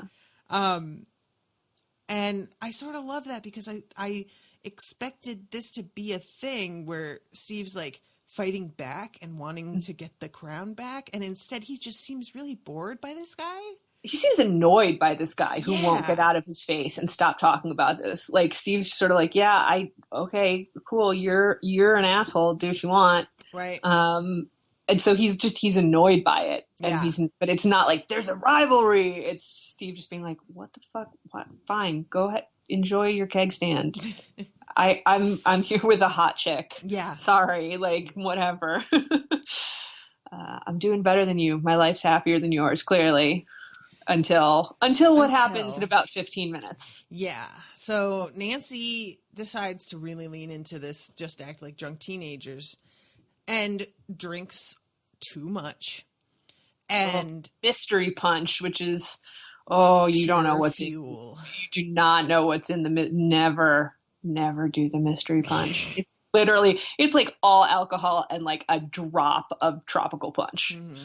That's it. Oof. I'm like flashing back to college. It's horrible. I made this amazing punch for a Halloween party on Saturday, and it was stronger than I thought it was. But it was, oh my God, it was cider, like not alcoholic cider, just regular apple cider, rum, champagne, orange juice, and what was the other thing? And ginger ale. And cinnamon and cloves and ginger. Mm-hmm. And it, like, I made it, and I'd never made it before, and I kind of invented it. Like, I looked at some different punch recipes and was like, all right, something like that, but I don't like this thing, so I'm doing this. Mm-hmm. And I just threw it together and was like, oh, here's hoping. And then everybody kept coming up being like, this is so good. But then we all started to get a little sick because it was so good that we were drinking it a little too fast, and then it turned out to have a lot of rum in it. My bad. Yeah. But yeah, punch is like when it's got flavors in it that mask things, it's so easy to overdo it, and you're not even sure that's happening until it's too late. Yep. So bad things, man. She gets too drunk. Steve's struggling to get a cup away from her because she's overdone it. And they, do that thing where one of them lets go of it too fast and it splashes all down her front, and everyone at the party goes, oh, I hate that. That's so, like, that does happen. Oh yeah, completely. It's so awful. It's so bad. So she runs upstairs to like wipe it off, and he comes with her and is trying to help her, and she lets him have it. Ugh. And just tells him that this is bullshit. You're bullshit. We're over here partying and pretending like we didn't kill Barb. Mm-hmm. And like, we're in love and we're partying. Yeah, let's party. Yeah, we're partying. Oh, the look on Steve's face. The look on Steve's face broke my heart. Yep. How is John Ralphio suddenly breaking my heart in this show? I don't understand what's happening. But that actor nailed that moment. Mm-hmm. That you don't love me moment. Oh. Yeah. Oh, that hurt. I hurt for him. Even though I don't think that's at all what she was intending to say. I don't think she was either. But, it came out that way. Because, I totally believe in, in vino veritas, you have to be held responsible for what you say when you're drunk, because it is. It's in your head at the very least. But that part of the sentence where she was saying it wasn't the focus of her sentence, the we're in love thing. I don't think she was really at all intending to say we're pretending to be in love. I think it's more that we're pretending to be a happy, normal couple. Mm-hmm. But she said it in such a way that, like, you can't take that back. Yeah. Oh, and it sucks. Especially when he says, you don't love me, and she just says it's bullshit. Yeah. Like, there's no other way to take that. Mm-hmm. Yeah. She can't stop saying it. That's all she can say at that point. Yep. It's bullshit. And Steve, like, hurries up out of the party because he's just lost it. And Jonathan sees him leave and realizes something happened. Can I mention Jonathan at the party for a second? Oh. This was wrong. This was wrong. There was no way that Jonathan would not have recognized Susie Sue, somebody in a Susie Sue costume. There's no way. Like, this is a guy who loves Joy Division. This is a goth kid. And he's going to go to a party and think that girl's supposed to be dressed like a member of Kiss? No. That made me groan. I was like, that's so wrong. Whoever wrote that, fired. So that's all I have to say about that. Who is Susie Sue? Because I don't know. She's like a major, like she was, the Susie and the Banshees were a really big part of the goth music movement. Okay. So it was like them and The Cure and Joy Division were like kind of the big, and Bauhaus were kind of the big ones at the very beginning. And Jonathan's obviously that guy who we talked about last season has been listening to college radio and knows all this stuff because we heard him listening to a Joy Division song. And there's no way that he wouldn't have recognized that girl. Sorry. Maybe he was just super nervous in the moment because she was flirting with him. That's the only thing it could possibly be. And if so, he really fucked that up hard, because if he'd actually been able to say who she was, he would have gotten lucky. Sorry. At that party, that girl, yeah. I'm going as a guy who hates parties. I thought that was pretty good. Yep. Yeah, and he only comes to this really because Nancy, like, you know, not made him, but she like really was like, you're not going to be home alone on Halloween. And also because he was talking to Will and, you know, trying to make it be like, you should go out and have fun and have a normal Halloween and enjoy your Halloween. Yeah, because he was supposed to accompany Will, and then he lets him go by himself. Yep, he does. Because he wants to go. He's like, all right, I'll go have a normal Halloween. Fine. I'll do it. Nancy said to do it. And luckily he did, because he finds her and gets her home. And she recognizes him for a split second. But she is so out of it that, like, the next day she does not remember that he's the one who brought her home. Like, nope. She thinks it was Steve. Does not remember it was Jonathan at all. I don't think I've ever had a drunk episode where I really just straight up forgot everything that happened. I don't think that's ever happened to me. I haven't with just alcohol. Yeah. I've had it. I mix alcohol and pills, but that's it. I just like just alcohol. You got to be real drunk. Yeah, I've had ones where I like lost track of what was happening. Right. Oh, but sure. I knew who I was with and what was going on. Mm-hmm. Lost time is bad. Oh yeah, I mean that would fuck me up. It's As somebody who's scary. a control freak, don't know. Okay, so I won't tell any of those stories because it's really bad.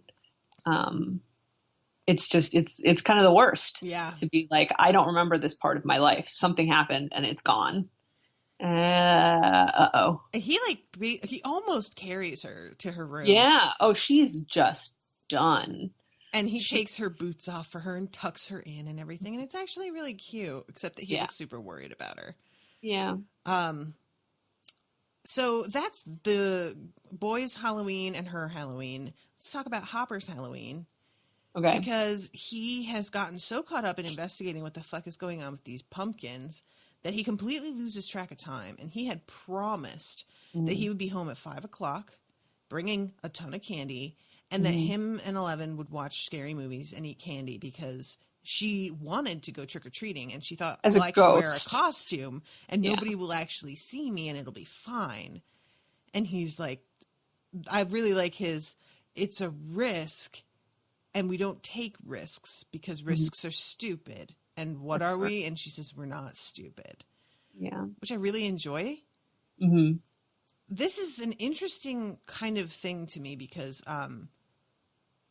I was talking to Rashawn about this, and she was really frustrated with the fact that Hopper is being so strict with her. Mm-hmm. But I'm of the opinion that if he had let her go trick-or-treating, I would have been yelling at the TV, what are you doing? Yeah. Uh-huh. You know what I mean? Like, so he's kind of in a spot where as a character, he can't win. We're going to be mad at him no matter what he does, you know? Yep. So he finally gets home and she like almost doesn't want to unlock the door for him. Yep. And she's dragged the TV into her room and won't open her bedroom door and leaves him out there by himself. And he tries to do this thing like, fine, I guess I'll just be out here all alone. But she doesn't fall for it. I don't think reverse psychology works on somebody who was a psychology experiment. Yeah, probably not. That's probably screwed up her reactions to how normal people might respond to stuff like that.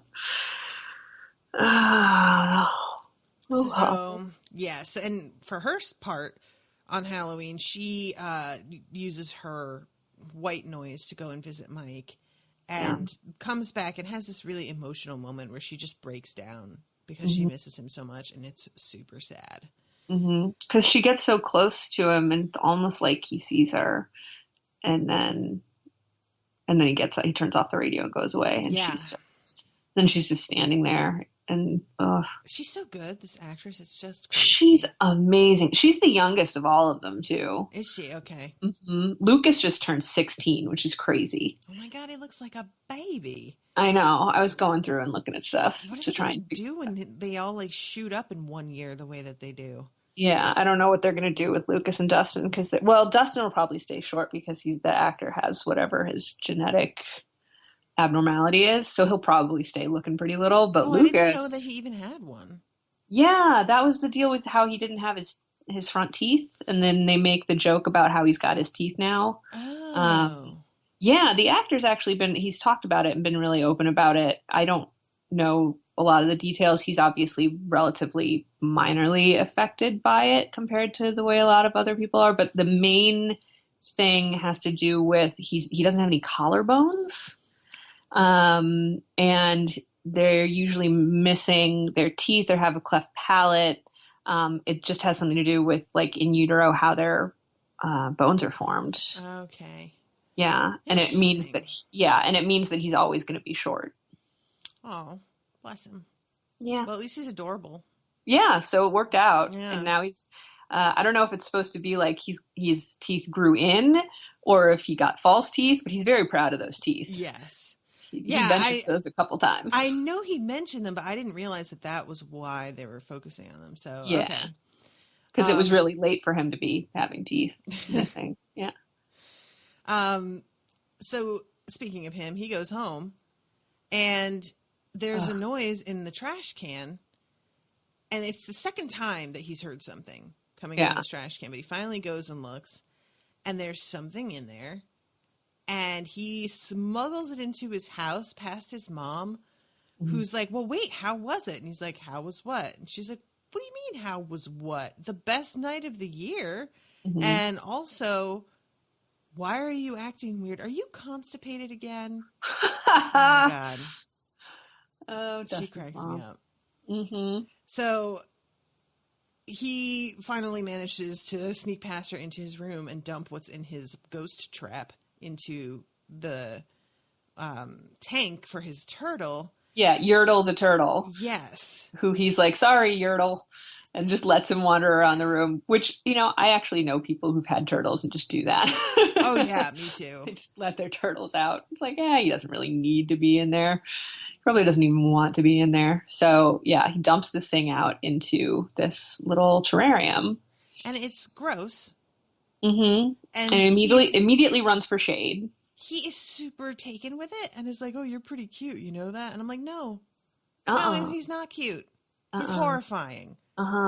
What are you even talking about? Yeah. And it's kind of cute because there's like this moment where he had been like arguing with them about liking Three Musketeers because it's all nougat, and I'm just like, I side with them. Three Musketeers is bullshit. So he calls it D'Artagnan. Yes. Which is very cute. But still, that's a baby monster, Dustin. You have a baby monster. And he really thinks that it's just, I've discovered something brand new, without really putting in context that you live in a town where some crazy shit happened and maybe it's connected. Yeah. Remember how you saw that monster? And it was big and slimy and scary? And this, like, when he's little, really looks to me like the thing in Twin Peaks that gets hatched out of that egg. Oh, yeah. Well, especially when its legs kind of come popping out because that was like a half bug, half frog thing. It's gross. Dustin's wrong. Let's just go with that. He is wrong to think this is cute. The fact that it runs from sunlight should have been a clue. But yeah. He's the science-y one. He's so taken with everything in the science class and, wears his little dinosaur sweatshirt and he's like, I discovered a new species. And I'm like, oh, you beautiful idiot. Yeah. He's like, I don't know. I'm not sure. I feel like this might be a little out of character for him. It does seem a little weird. I'm just trying to frame it through, I feel like they set it up more this season with him being super engaged in that science class, as opposed to just being like the nerdy Dungeons and Dragons kid. Yeah. So I feel like they were making an effort, but it's only been 2 episodes. So it seems kind of crazy that he would be, because we never saw that he had a turtle before. Who knew he likes reptiles? Put him in a dinosaur sweatshirt. That's it. Right. That establishes it. That makes sense. So, all right. So that's what's going on with him.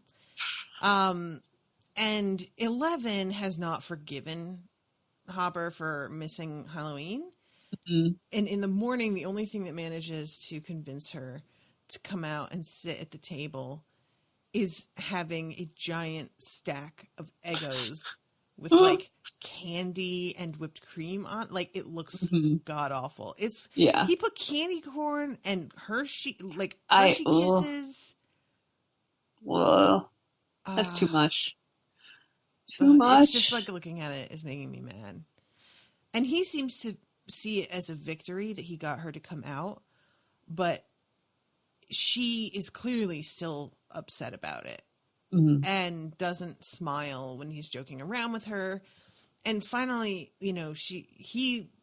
we find out, knows that she uses the white noise to go visit Mike. And and then she starts getting mad about the days. Yeah, he says, well, you're going to get to see him, all right? And not just in that head of yours, you're going to see him in real life. And she demands to know when, because he said soon, before a month had passed, and it's been nearly a year, and he's still saying soon, and there's no end in sight, and she's calling his bullshit. I love the symmetry of the fact that she has been counting the days and Mike has been counting the days, because when he gets on that radio frequency, he says it's day blah blah blah blah blah, and she's thinking in the exact same terms. And I don't know if that's because since she's going to visit him, she hears him doing it, so she can keep track of the days that way. So she's able to go back to Hopper and say, like, on this day I didn't get to see him, on this day I didn't get to see him, on this day, all these days. So I thought that was a sweet connection there. So. Yeah. And they have a fight. She jerks her head and the plate of waffles goes flying into Hopper's lap. And then she just gets up and goes to her room and flings the door shut behind her with her mind power, which is pretty rad. Yeah. That must be disconcerting to live with. I know, right?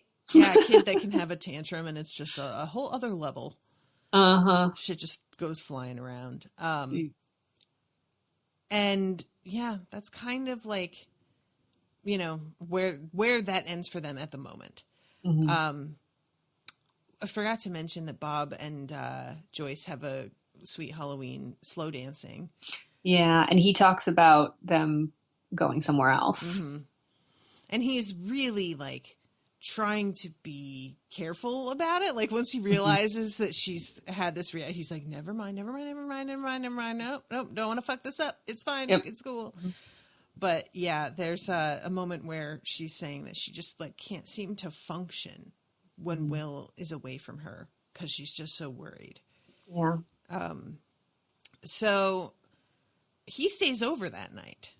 And in the morning, he is the one to drive Will to school. And there's this really sweet moment that I feel like, he's trying to connect with Will. He's telling him about a creepy clown that was at a carnival or something that he went to as a kid.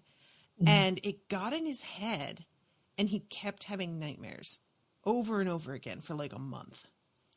And finally, he stood up to the clown in his dream, and that got rid of him. It ended. And it's he's so sincere. Yeah. This is not him just trying, because for a split second, I was like, is he just basically trying to tell Will, get over it? And then I realized, like, no, he's 100%, like, this is a thing that happened to him for sure. Yeah. He's trying to give him a strategy that worked for him. Mm-hmm. And Will seems very receptive, you know, and is laughing at the story when he, like, imitates Mr. Baldo and everything. Unfortunately, this tactic is not what works in this situation. No, it's so bad. We'll come back to that. Oh, I was so mad at you. So Dustin stole some books from the library and has been doing some research on his own, and then winds up going into this. He comes to science class late and causes this big fuss and wants to show the teacher what he has in his box, and the other kids have finally sort of started to piece together what actually happened. Mm-hmm. And they're realizing that this thing is part of the Upside Down. Yeah. And don't show the teacher, oh my God. And it's like kind of too late. Yeah. Like he hasn't shown the teacher, but this thing gets loose. Yeah. It gets big. Like that's what freaks them out, is that it starts, they're like, does that look bigger? Does it look like something's moving under there? Mm-hmm. And Will has this moment of flashing back to puking that thing up. Yep.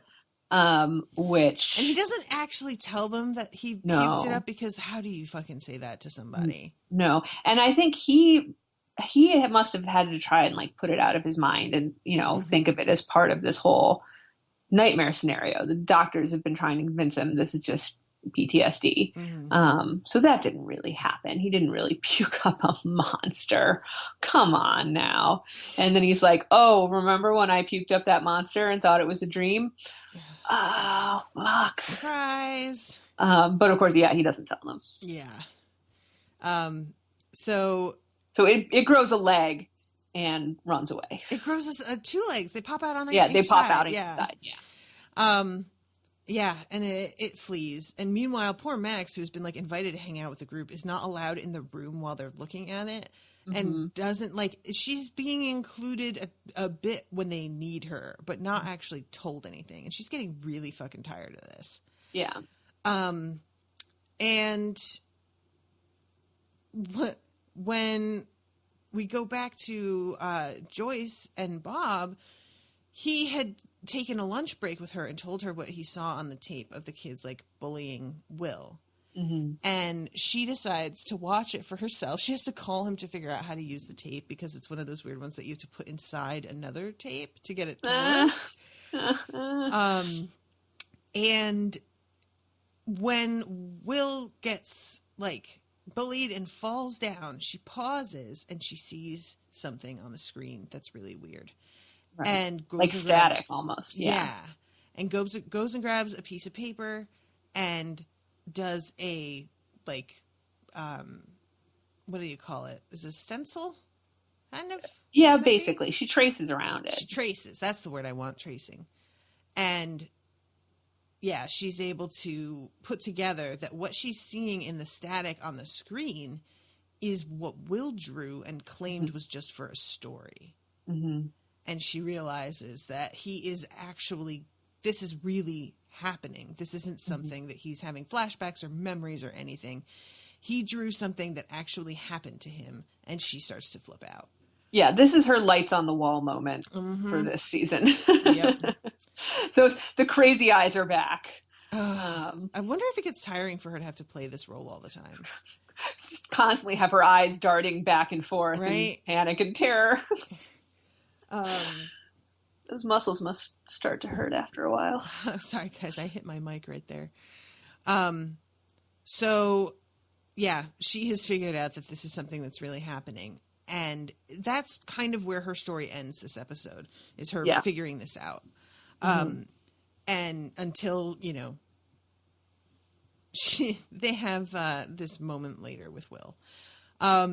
So the kids, meanwhile, are running around trying to find Dart, and Max is trying to help them, and Mike does not appreciate her help, And she finally just straight up is like, why do you hate me? What did I do to you? And he's like, I don't hate you. I don't even know you. How could I hate you? And she's like, well, clearly there's something about me that you don't like and you don't want me to be part of your party. And she's like, no, he says, no, I don't, because you're annoying, which was just really unnecessary, Mike. Yeah, it was.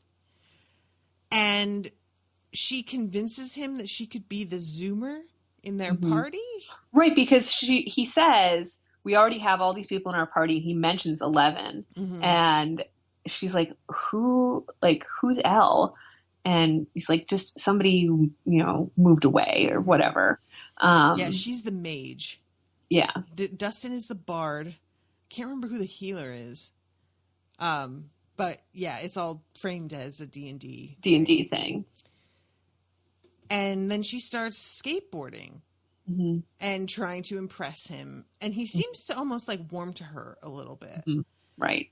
Yeah, he warms enough that the separate plot line that we haven't quite started talking about yet takes a pretty sad turn. Yeah. So, yeah. So 11 has snuck out. And her sneaking out is kind of cut with a lot of her memories of Hopper setting the cabin up for her and like them working together and all of this. And she leaves and she runs into this mom and her kid. And instead of just like walking by, she asks which way the school is, draws attention to herself by spinning a fucking like swing all the way around and around and around until it's like tight against the pole it is hanging from, and then just vanishes. Yeah. And it's just, she's like flat out says as she's like walking away from the cabin, not stupid, but you are a little bit though, girl. That's real stupid. Real stupid. And yeah, she manages to find her way to the school, hears Mike talking because he's in the gym, so his voice is echoing a lot. And she looks in and sees him, to her eyes, flirting with this other girl. Right. And gets really upset, jerks her head, and makes Max go flying off her skateboard. And when Max describes what it felt like, Mike kind of knows that 11 was there and runs. She says it felt like, it felt like magnets were pulling on her, is how she describes it, I think. And he just gets this look on his face. But yeah, she's gone. Yeah. So I was so frustrated. I was like, come on, we're 3 episodes in. Right. There's only 9 episodes. Please, she's out of the house. Can we, it's making me sad. If she's going to take this risk in the first place, can they actually, have a meet cute, for the second time? I don't know. But anyway, Hopper's still, she bails. Yeah. And on her end, Nancy has decided to enlist Jonathan in a plan to talk to Mrs. Holland, Barb's mom. And she hasn't told Steve this because when she even suggests that they tell, he's like, they could destroy our families. They could throw us in jail. Think about what you're saying. So she knows he's not on board. That's just not even something she's going to bring up to him. But Jonathan is more receptive. And she makes a call to Mrs. Holland and tells her and asks her to meet them at the park because she can't tell her over the phone. But guess who's listening on the phone? Yeah, they are completely listening. So that's cool. I think she just really underestimates the level of monitoring that is happening because she doesn't she underestimates the significance of what happened to all of them. Right. But yeah, it's really frustrating to watch and see everybody monitoring the whole phone call and everything and recording it. Right. And they're clearly monitoring a lot of different phone calls. Yeah. So they are on top of a lot of what's going on in this town. And that's worrisome. Yeah. Yeah. Like, are they able to hear what happens on Hopper's radio? Right. I just don't know how much they're able to hear, because Hopper gets a call in a second that freaks him out a little bit. Yeah. Yeah. So back at the school, the kids are all looking for Dart, and Will is the one who finds him. Now he's about the size of like a gerbil. He'd been about the size of like a large mouse before. Yeah. And he is looking at it and like kind of chill until it sort of roars at him. Yeah. And then he jumps out of the bathroom and all of a sudden he's in the Upside Down again. Yeah. And he is trying to find his people and running outside, and nobody else has noticed that he's missing yet. And so he's purely by himself. And there's this really awful moment. He goes outside, he sees the thing in the air, and he is thinking about what Bob said, and they're cutting to it. And the sound effect of this thing hovering there and the wind and everything gets cut right to the actual scene of Bob talking about the clown. Yeah, with the like silence of the car. So it goes from being this really awful, tense noise to like, oh, we're in the car and we're talking and everything's fine. And it's so upsetting the way that they really put this together. Yeah. And he's standing there screaming, go away, just go away. And he's like crying, screaming.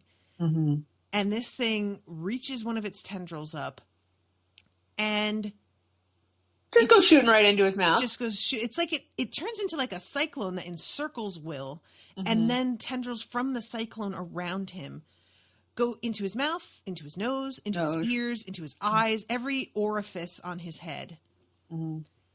And it cuts to Bob saying, just like that, easy peasy. And then the episode ends. I was so mad at you. Yeah, I know. Because you were like, yeah, let's watch 3 episodes. And I was like, sweet. I was so excited. Yeah. And then I went, oh, I know why she wanted to stop at that 3rd episode. Because she's an evil genius. And the end of the 1st episode wasn't nearly disconcerting enough to torture Maggie. Yeah, the end of the 1st episode is the reveal that Eleven's with Hopper, which we all pretty much assumed, I think. And it was sweet, but, you know. But yeah, there's not like a, oh shit moment. Yeah. The way that there was in almost every episode last season. Yeah, that's where true. It kept being like, okay, I have to go to the next episode now because it ends on a, which it was the same thing with the 2nd episode because it ends on Dustin opening the garbage can and being like, what the hell? And then they cut to a song. So you're like, what's in the garbage can? Even though also you probably kind of know what's in the garbage can. I wasn't expecting it to be so little though. Yeah, same, because they were so small when Will pukes them up that I thought that they would have grown a lot more by then, but. And yeah, we didn't mention that he hides Dart again, that he doesn't tell them that he's found. Oh, Dustin does. Yeah. Yeah. Yep. Because fucking Mike like tried to smash him, and that's what makes Dart run away. So Mike tries to smash him. That's what makes Dart run, and then he yells at Max, "You let him get away!" Right. Which Mike, just go fuck yourself. Seriously. Yeah. Yeah. But yeah, so he's hiding Dart now, despite maybe. You know, you should fucking have figured it out by now, Dustin. Dustin. Because Will suggests when they're all looking at it, like, well, I've seen things like this before. He phrases it like he's seen them in the Upside Down, which I guess technically he did. Yeah. Because he had been in the Upside Down when he, like, puked them up in his bathroom. And Dustin's still like, well, maybe it's a coincidence. Dustin, Come on, buddy. What's going on here? Hey. I need Dustin to kind of get his shit together in a very different way from how I need Mike to get his shit together, but I really need both of them to get their shit together within the next couple episodes and really start pulling it together. Because no. Agreed. Yeah. You know. Oh, well. So that's the end of the episode. It ends with Will staring up at the sky with his mouth and eyes and ears and nose filling with black smoke. Yeah. So Will's getting attacked by the monster. The little monster is now being protected again. Mike is an asshole and has has made 11 angry, which is never good. Right. And Hopper has set off some alarm bells for Paul Reiser, and they know that Nancy's going to meet Barb's mom, and Winona knows that there's a monster. And, and I forgot to mention, like, Winona, once she jumps in her car and, like, heads to the school. Yeah, that's right. She does. So she's on her way to get involved in whatever the fuck. Whatever the hell's happening there. You're right. I totally forgot about that. All right. Well, that's where everybody is right now. Yay. And, that was a shitty place to have to stop. Yeah. Are you about to, like, go watch the rest of it now? I want to. I have to go out and do stuff, and I'm so mad. Like, I have a super busy day. I might be able to watch, like, 15 minutes of the next one. Oh, don't do that to yourself. Is that a terrible idea? Yeah, that might be a terrible idea. Okay. Don't do that. I'm, like, thinking I might cancel on lunch with my friend. Be like, why don't you guys get takeout and hang out and watch it together? Yeah, no, we're not going to do that. We're going to actually, like, sit and talk like adults. God, it's so stupid. I know, right? It's lame. All right, everybody. Well, thank you for listening. If you want to find out more about Unspoiled, you can find us at unspoiledpodcast.com, facebook.com/unspoiledpod, Twitter at unspoiledshow, Instagram at unspoiledpodcast. We cover so many different shows. So if this is the first one that you have found, if it is, I'd be shocked. But if it is, just put Unspoiled into your podcast app and take a look at the, like, 25 different shows that we've got. The two of us even together have done a zillion. Yeah, we've done at least, like, what, 5? I think we've done Daredevil, Luke Cage, Penny Dreadful, Twin Peaks. We've done, like, movie specials. Twin Peaks was patrons only, and so was That's Luke true. Cage. So is Luke Cage. Yeah, so you won't find those on the app. But Penny Dreadful you can find, and Stranger Things, obviously. We did the first season of that together. So that's us, if you like us. But Natasha has a whole array of lovely co-hosts who are also really fun to listen to. Yeah, one of the other shows that's going to be wrapping up this weekend, it's the last episode of Justified. Right. And it's so funny because it doesn't get that many listeners compared to other shows.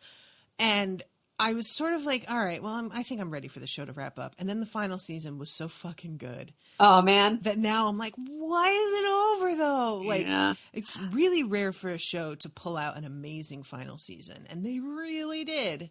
Yeah. So the finale episode is going to be recorded live on YouTube on Saturday, November 4th. So if anybody wants to join us on that, it's 7 p.m. Central Time. And just find the Unspoiled channel, and we'll be up on that. And it'll be me and Alan talking about it and talking with the people who are there, answering their questions and whatnot for the last episode.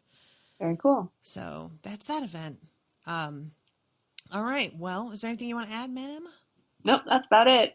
All right. Well, thank you so much, everyone, for listening. Hope you've enjoyed this giant episode covering the first 3.